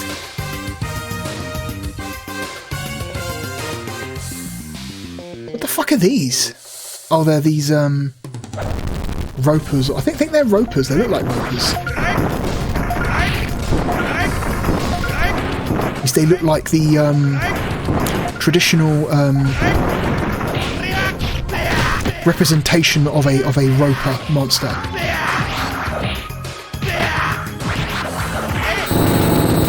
Oh, Jesus Christ. What the fuck is that? That blue one knows magic.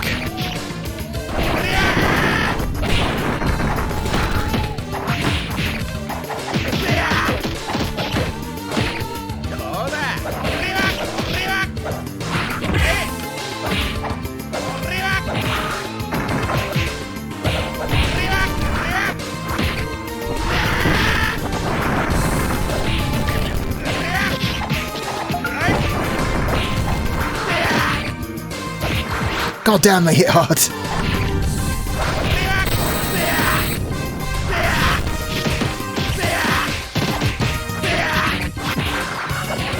Once we take one of these guys out, it'll be a lot easier. Okay.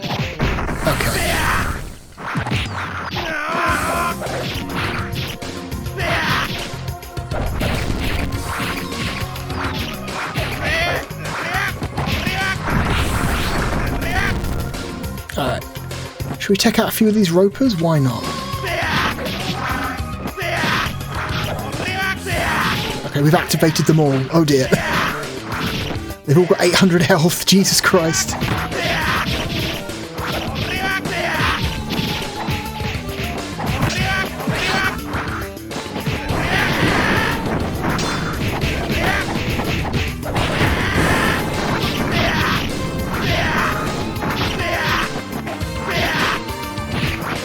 Oh, some of them got over 1,000 health. Uh-oh. What have I done? What have I done? What have I done?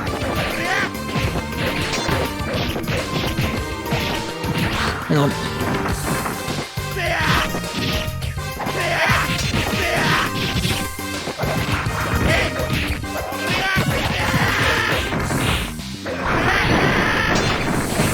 Okay.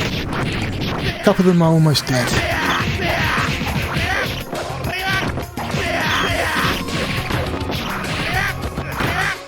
I might die. I might lose another continue though before we finish them off. Okay.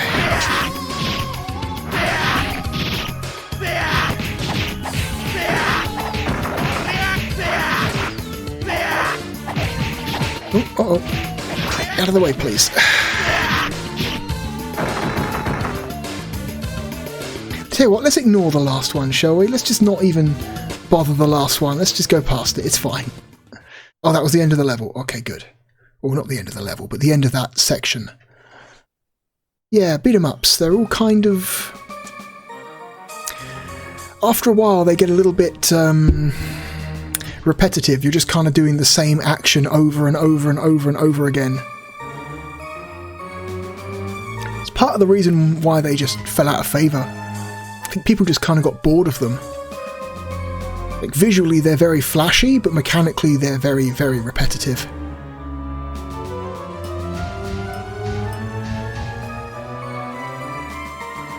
We no longer have to hide behind humans and hoard our power. The time has come at last. We will destroy the sky spirits. You foolish humans will vanish with them. Oh, we're going to fight her now.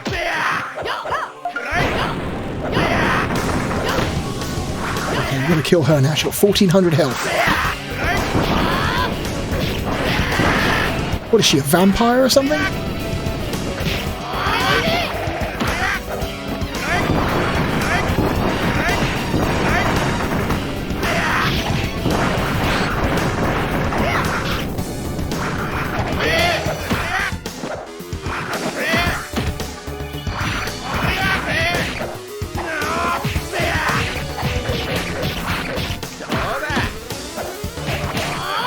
Okay, she's not too hard. She's easier than that wizard was back at the castle.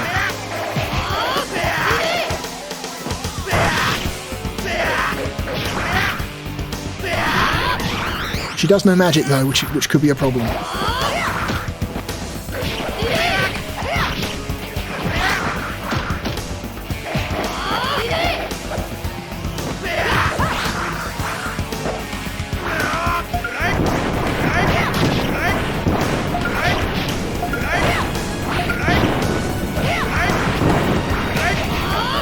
Oh, Jesus.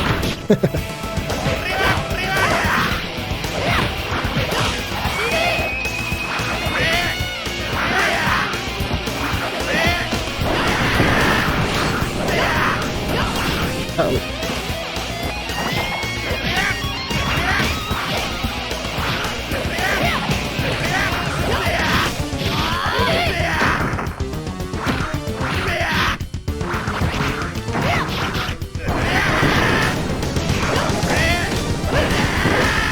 Missed.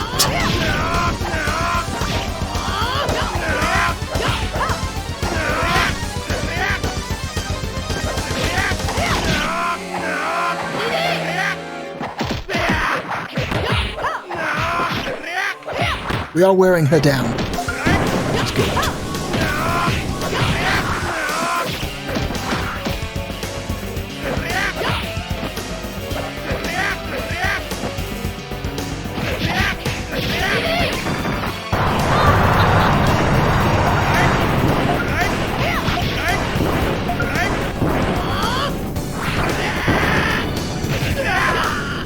Alright, we lost to continue, that's fine, we got loads.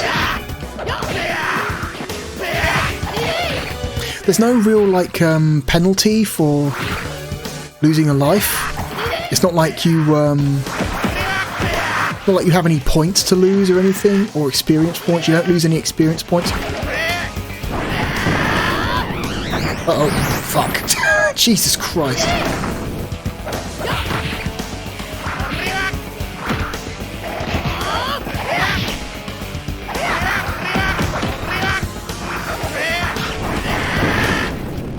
Got her. tricky, but not bullshit like that wizard was. I am so angry at you human scum. My blood boils.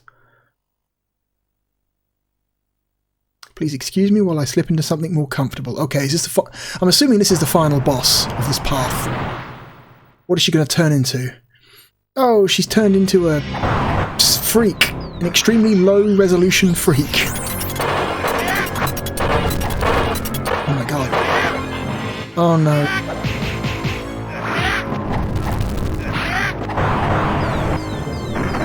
Oh my god, this is...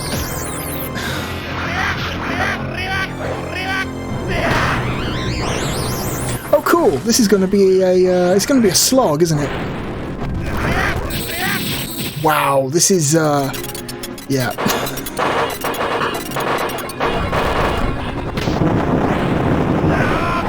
Wow.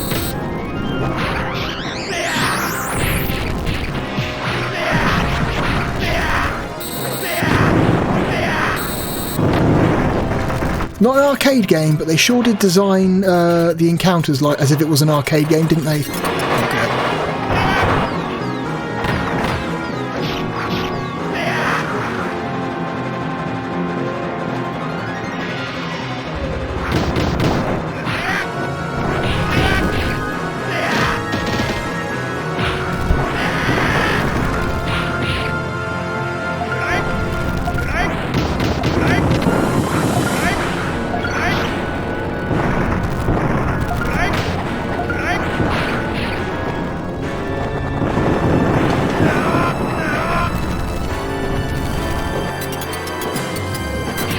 Oh, shit. I'm just gonna... whatever, it doesn't matter. I've got so many continues, it just doesn't matter.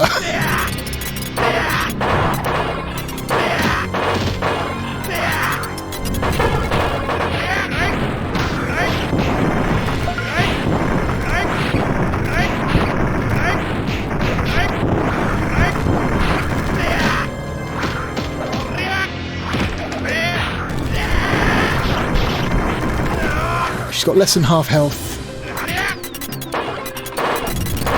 Whittling her down. Oh my god. Magic in this game is a fucking nightmare to both use and be on the other side of. Holy shit.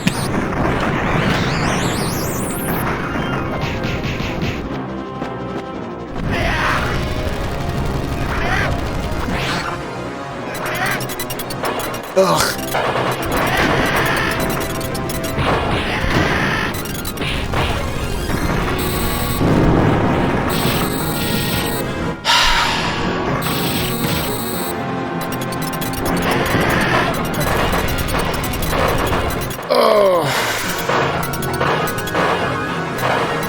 This is fun.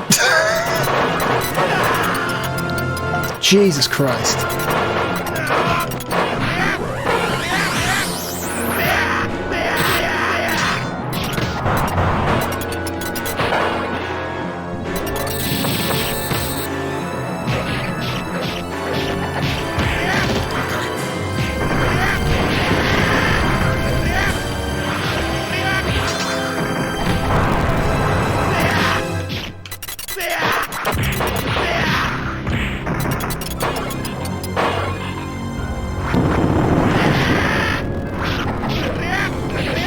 Almost dead.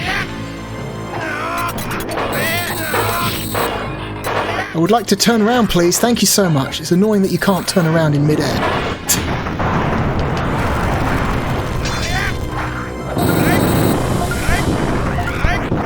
Just gonna spam magic on her. See how you fucking like it, bitch.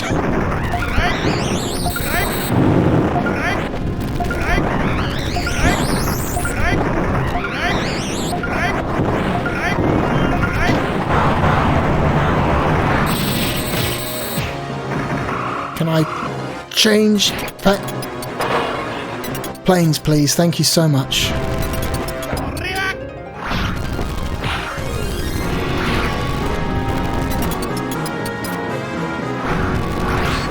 Come on.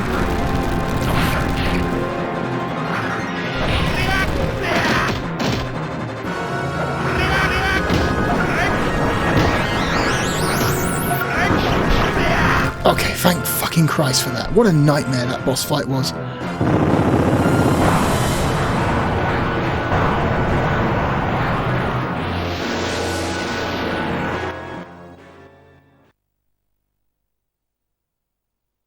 You are our enemy now. We have nothing more to tell you. Think how delighted he must be. Nothing stands in his way now, and his great warriors have been created. Who the fuck is this? Another wingman. A winged guy. You did a great job, just as I desired. You have become great warriors. You had more talents than I ever imagined, and I must thank the undead warrior too. You were a good guide. May you rest in peace.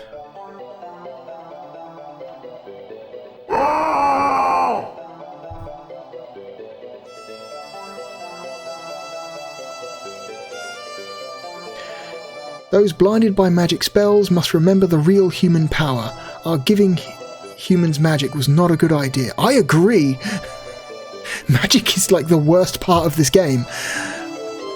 We will never interfere again. You will lead your own lives from now on. Okay. So I think this is an ending. We were taken to a castle in the sky, bathed in shining light. And from above the white clouds and the blue heavens, we looked down on Earth where day was about to break. This peace we have found makes our bitter hard battles seem like we fought them long ago. Everything is over. That's not true. Everything has just begun.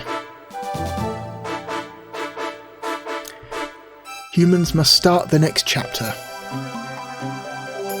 A new chapter of a future that they create themselves.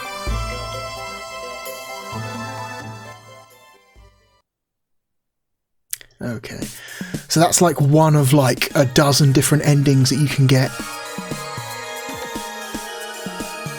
And it all depends on what paths you take, what decisions you make.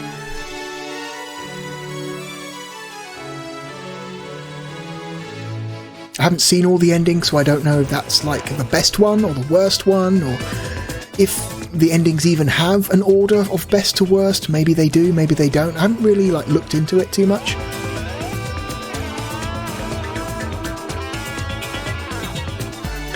Yeah, Guardian Heroes, it's got some ideas.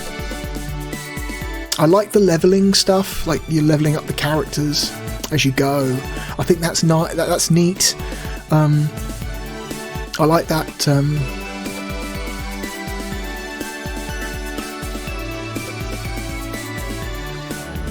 Sorry, I like the visual design. The game's got like really good, like a strong like art style to it, with its like super exaggerated.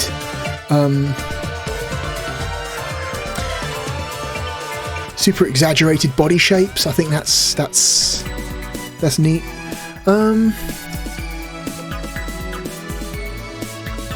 I really love when any game does like a branching path story. I think that's always been like a good thing. I can't really think of an example of a game which had a branching path story which ended up being a bad choice, but maybe I'm wrong. Maybe there is one out there where a branching path story ended up making the game worse, but I personally can't think of one.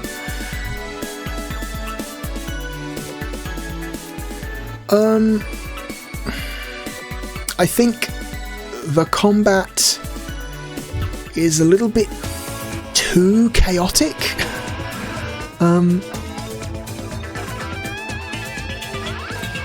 Like I mentioned before, sometimes there's just so much shit going on screen, you just lose track of where you are amongst it all, and it's very easy for you to wind up in the middle of a group of enemies and just get constantly juggled or stun locked. Or in the case of like enemies that have powerful magic, just stun locked.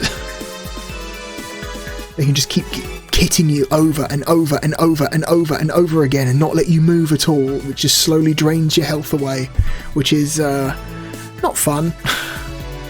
I really think the combat could have been improved a little bit in terms of that, because this is not an arcade game, this is a console exclusive. So I'm pretty damn sure it's not an arcade game. Let me just double check.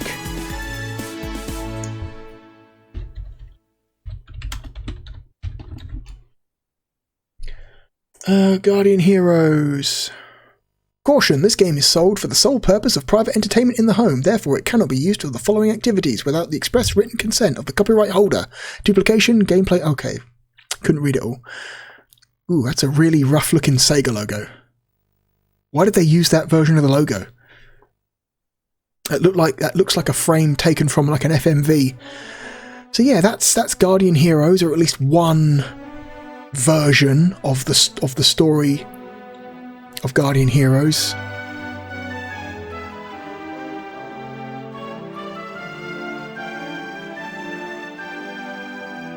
Let's see, platforms, no.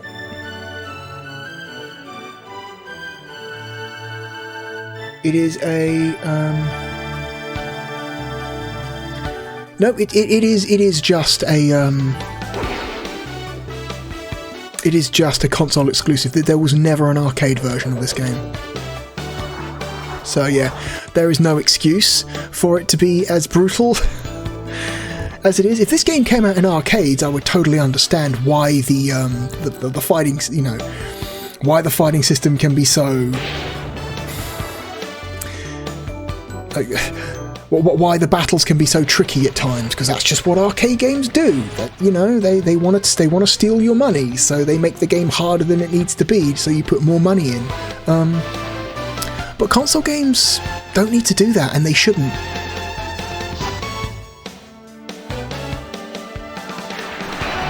So it's a shame that they decided to go that path, unless when they first started developing this game they were planning to put it out in arcades but decided later in development to not do that, make it just a console game. I don't know. There's a lot of questions about why certain gameplay decisions were made. Anyway, let's look at the versus mode, but not before we cheat. So where is it? There is a debug option that we can unlock. In the US and PAL version,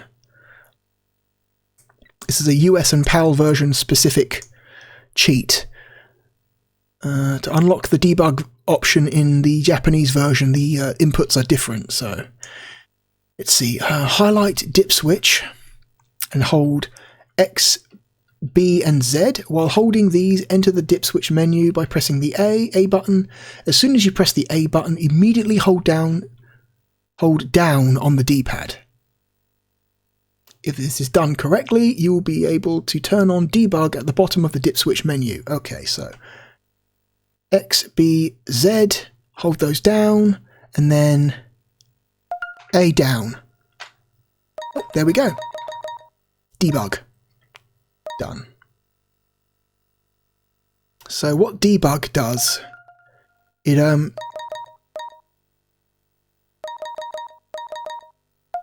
unlocks all of the unlockable characters. So we can now unlock everything, including civilians, which is very silly. All of the characters have move lists, even characters that are not available for the single player, which is very funny. Not all the characters are equal, obviously. If you play as a, shall we say, a civilian, your attack options are extremely limited. What is test mode? What is that? Oh, okay, okay, only 7 endings, huh? I thought there was more. I thought there was like a dozen endings, but you know, 7 is still a lot of endings. So you can see all the endings there if you want to, in debug mode. Debug mode also lets you start story mode with maximum stats if you want to play the game that way. Also, I think Debug Mode also unlocks the secret 5th character, which is Serena. She's not normally selectable.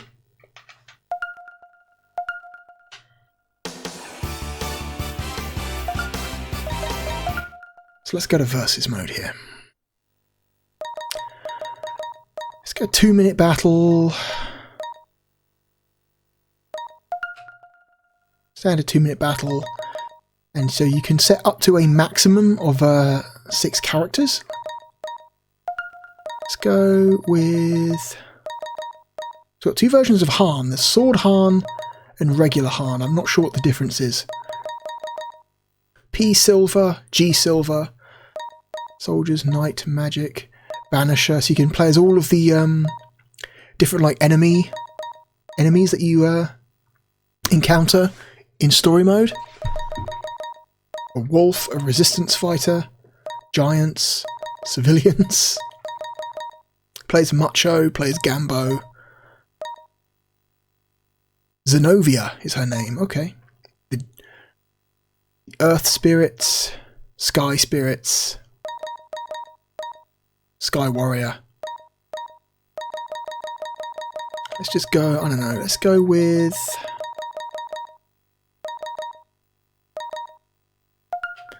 Serena versus...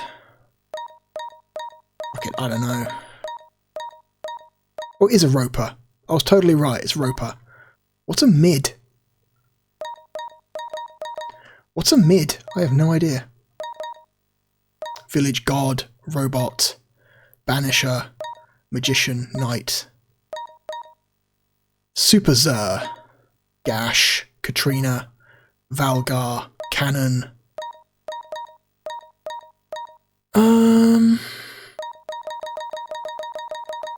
This village god. Let's choose that. So this is like their difficulty level, I think. Oh no, that's the... Okay, so this is their stats, I guess.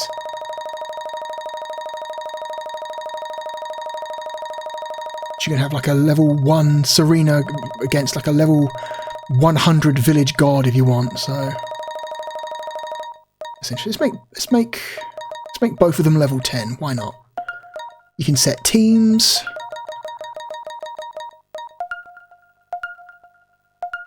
Okay.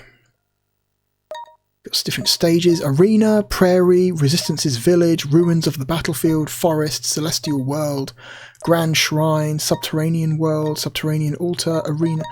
What's the Grand Shrine?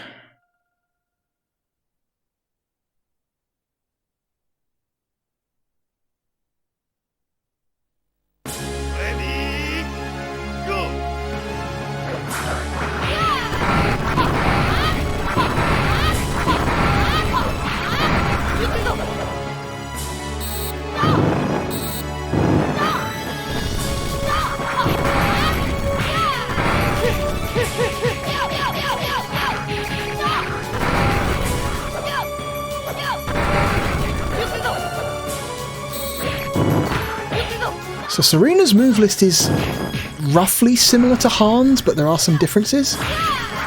Like she has a projectile.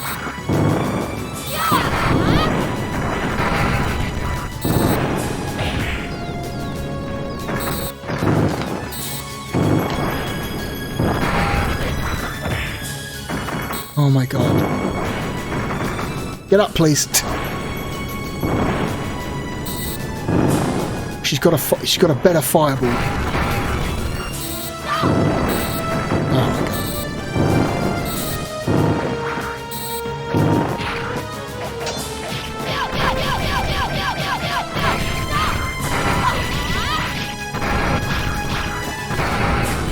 my god.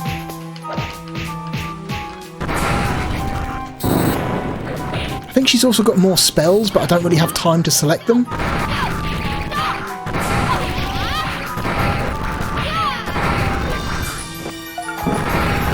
Whoops.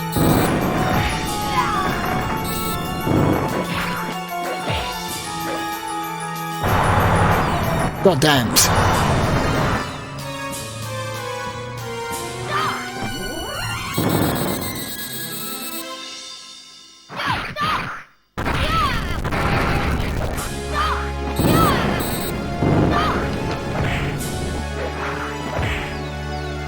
Oh, god damn it. And I'm stunned.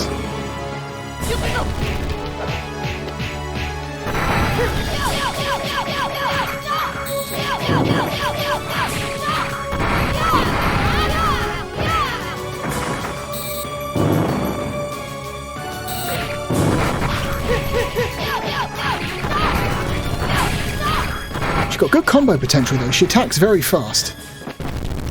Alright. And I've earned more points. I'm at 201 points versus his minus 301.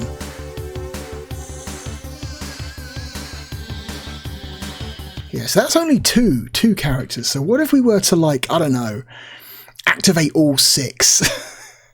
What if we were to do that? What if we had Serena? I don't know. Katrina. You got different colours as well if you want. Gambo. Gash is his name.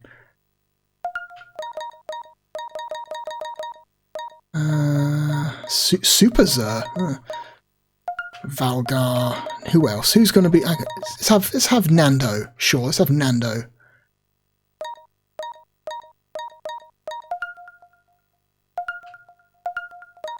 Equal, random, edit, equal. Let's put everyone at the same level. So no one has a significant advantage over the others. We won't set teams, but you can have it all CPU if you want, because why not?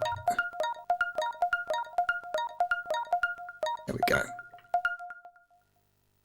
Arena, let's have the arena, why not?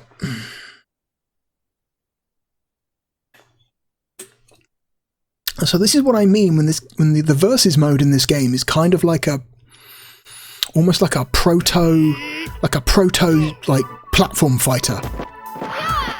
Because it's just fucking chaos. Like, there are no items and there are no quote-unquote platforms, but you know what I mean. It's got that kind of like... It's got the bones of what would eventually become like a Power Stone or a Smash Brothers or, you know, another game of that type.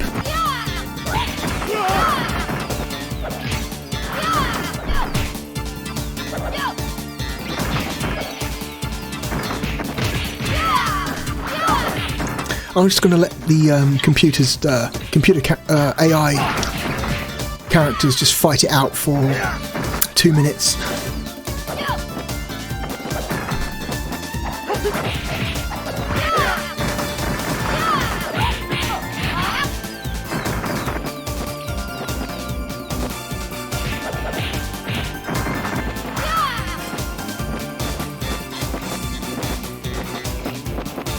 Uh-oh. Okay, the AI looked like it was entering like an endless loop there on the left, but they broke out of it, luckily. They all just started circling each other and not stopping.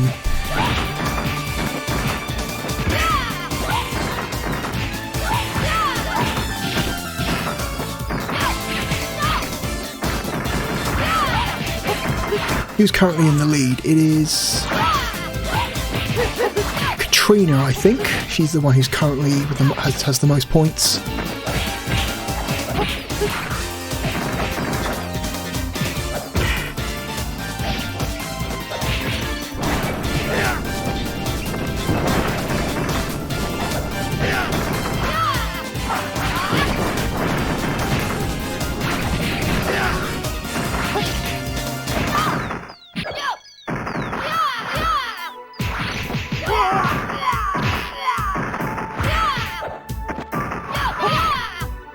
Seconds.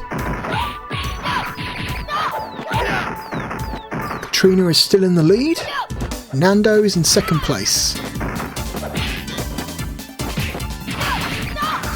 That little rabbit is so small you can barely see him.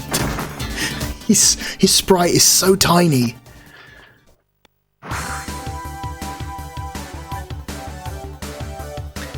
Yeah, this text, this on-screen text, has poor readability. You can't really see it clearly. Sorry, pal, wrong place, wrong time. And that's Guardian Heroes. That's everything to see in Guardian Heroes. It's an interesting game. It's a neat game. It's got some really cool ideas. I just wish the combat in story mode wasn't quite so chaotic and unmanageable. And I really hate that magic is a fucking nightmare in this game. And it's so powerful how bosses can just stun lock you forever, just continuously casting the spell over and over and over and over and over again, just trapping you. It's maybe the worst part of this game when that happens. It can be very annoying. Kind of makes me not want to play it on any difficulty other than easy, because the only way you justify that bullshit is by having effectively unlimited continues, you know. I'm sure there are, you know, I'm sure there are some people who have thought up of like strategies to get out of that stuff, but it's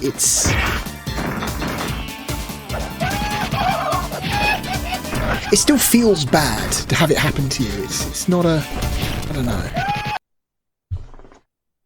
I wish the combat was a little bit more refined. Okay, but then again, it's a beat 'em up, and the beat 'em ups are always. Some beat 'em ups are better than others, but beat 'em ups are typically always, the combat is always somewhat unrefined compared to, shall we say, a true fighting game. So I'm not all that surprised that this game is as much of a clusterfuck as it is, or can be a clusterfuck. Where are we going to put it? Let's start halfway. Let's start at number 30. Let's start with Gex. I think it's a better game than Gex. I think it's a more interesting game than Ultimate Mortal Kombat 3. I think it's a better game than Firestorm Thunderhawk 2. It's a better game than Panzer Dragoon and Shell Shock and Virtua Fighter 1.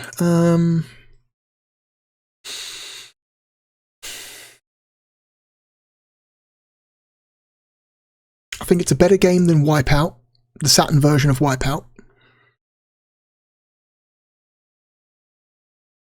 I find it more interesting than Hebereke's Papa Ito. I think it's a better game than Mystaria, The Realms of Law.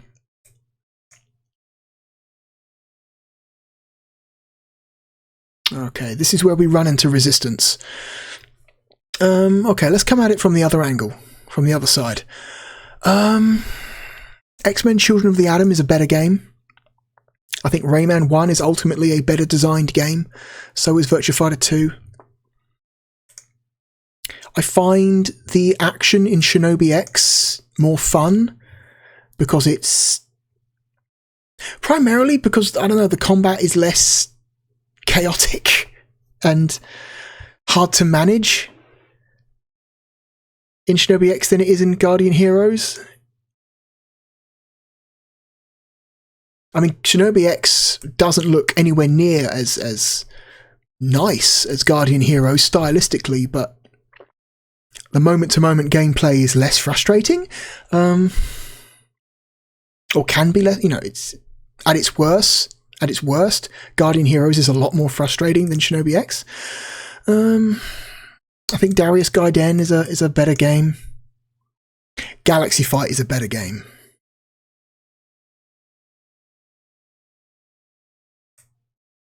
Okay.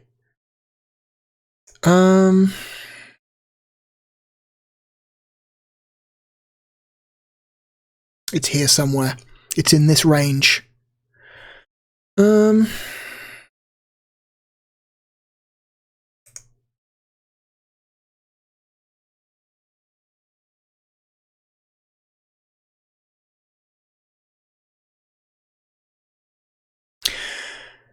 Okay, let's use the same argument we've been using for the other games we've played that are we all agreed that are better with another person, are better in multiplayer, either co-op or versus, doesn't matter. As long as you've got other humans next to you who are willing to play the game with you, I would say Guardian Heroes, in that situation, Guardian Heroes is a better game than Golden Axe the Duel.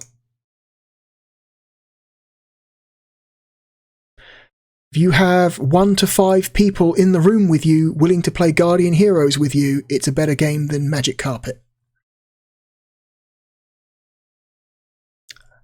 I think that also makes it a better game than Worms.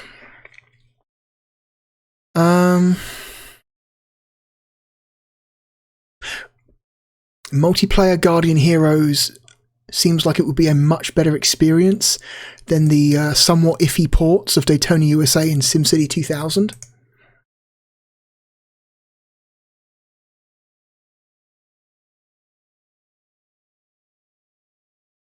An opportunity to play multiplayer Guardian Heroes would be more interesting to me than playing Theme Park.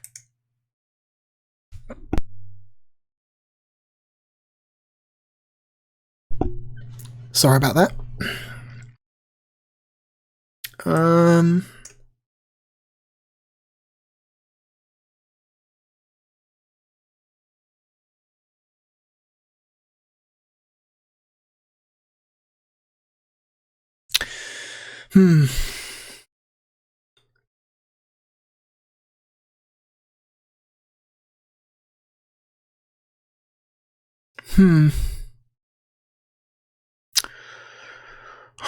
Now I'm stuck.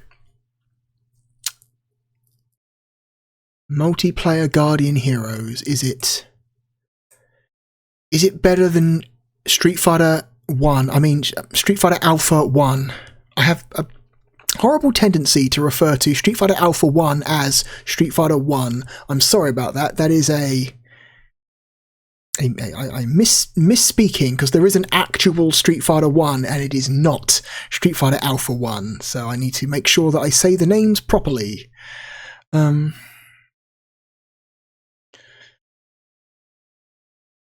I don't really want to confuse people. So if you ever hear me refer to Street Fighter 1 at any point, there is a 99% chance I actually mean Street Fighter Alpha 1, so I apologise for that if I ever do that.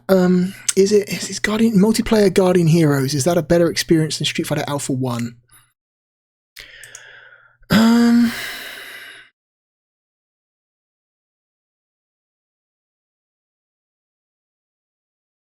I mean, the fighting system is absolutely not better, but I think stylistically the game is more interesting than Alpha 1, and that 6-player versus mode is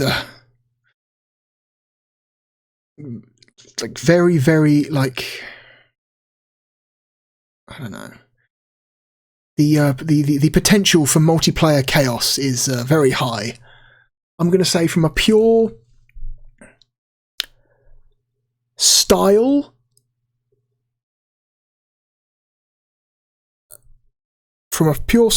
standpoint, I think Guardian Heroes is a lot more interesting than Alpha 1. Alpha 1 is, while it is well made, it is extremely, at least in my brain,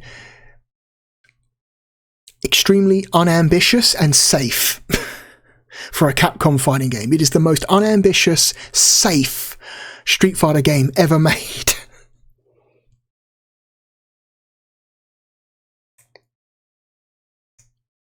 And because of that, it can at times feel a little bit uninteresting, despite the fighting system being very, very,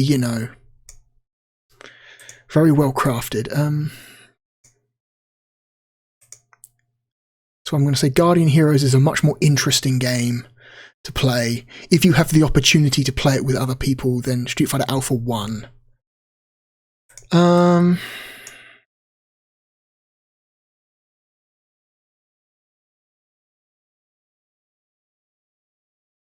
Virtua Cop is really good.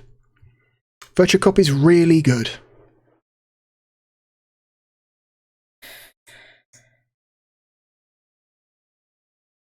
These last two are tricky.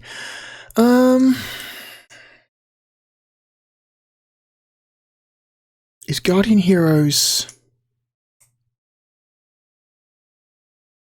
Is multiplayer Guardian Heroes, whether it's co-op or versus, a better experience than Virtua Cop 1?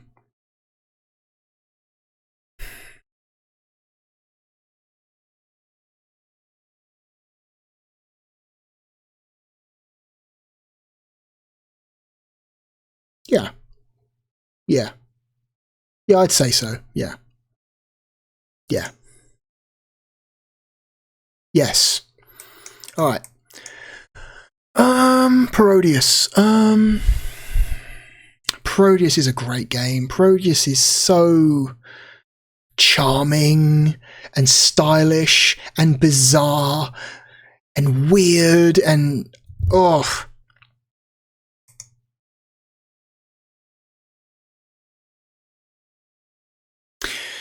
But it can also be very unforgiving. It's from that era of shooters where getting hit sends you back to the start of the level again, which can be frustrating and can really sap your desire to play it.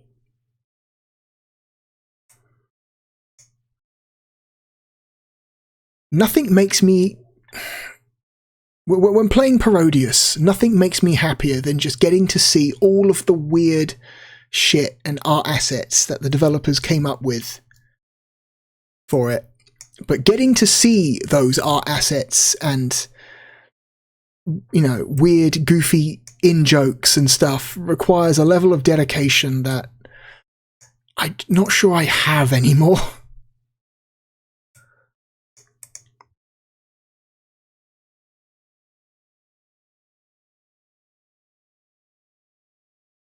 It's one of those games where the challenge gets in the way of the fun, at least for me.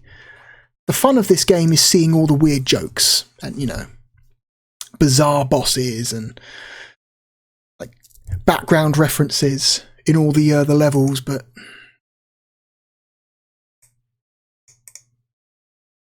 the game is a little bit too challenging for its own good sometimes. So, even though the combat in Guardian Heroes is, I think, overly chaotic, and some of those boss fights are just complete bullshit, I think in a multiplayer environment with people sitting next to you, I think I'm going to say Guardian Heroes is probably more enjoyable than that Parodius collection. Which I think will... Yeah. Yeah, we're going to go with that. Guardian Heroes is going to slot in at number 10. Just inside the top 10. Just inside the top 10. Between Galaxy Fight and Parodius. Guardian Heroes. It's a good game. It's a good game. Really, really, like, cool, interesting game that, you know, experiments a lot with the beat-em-up genre. Not all of it works, but the positives outweigh the negatives enough to make it still like a really, really like enjoyable experience, especially if you've got people to play with. What a cool little game this is. What a cool little game. I'm going to hit save. I'm hitting save. It's done. Yeah, Guardian Heroes is cool. Not perfect, but cool. Very cool. It's got style. It's got a lot of style, a lot of heart, a lot of good ideas that help it rise above its flaws. Really cool game. Anyway, that's it for today. Next week is going to be a regular 3-game episode. Next week we are playing a first-person shooter, a mech sim, and a basketball game. Hooray! More sports. Cool. Excellent. Well, hopefully I will see you then. Thank you for joining me. My name is therealbluedragon, and I shall see you again next time. Goodbye.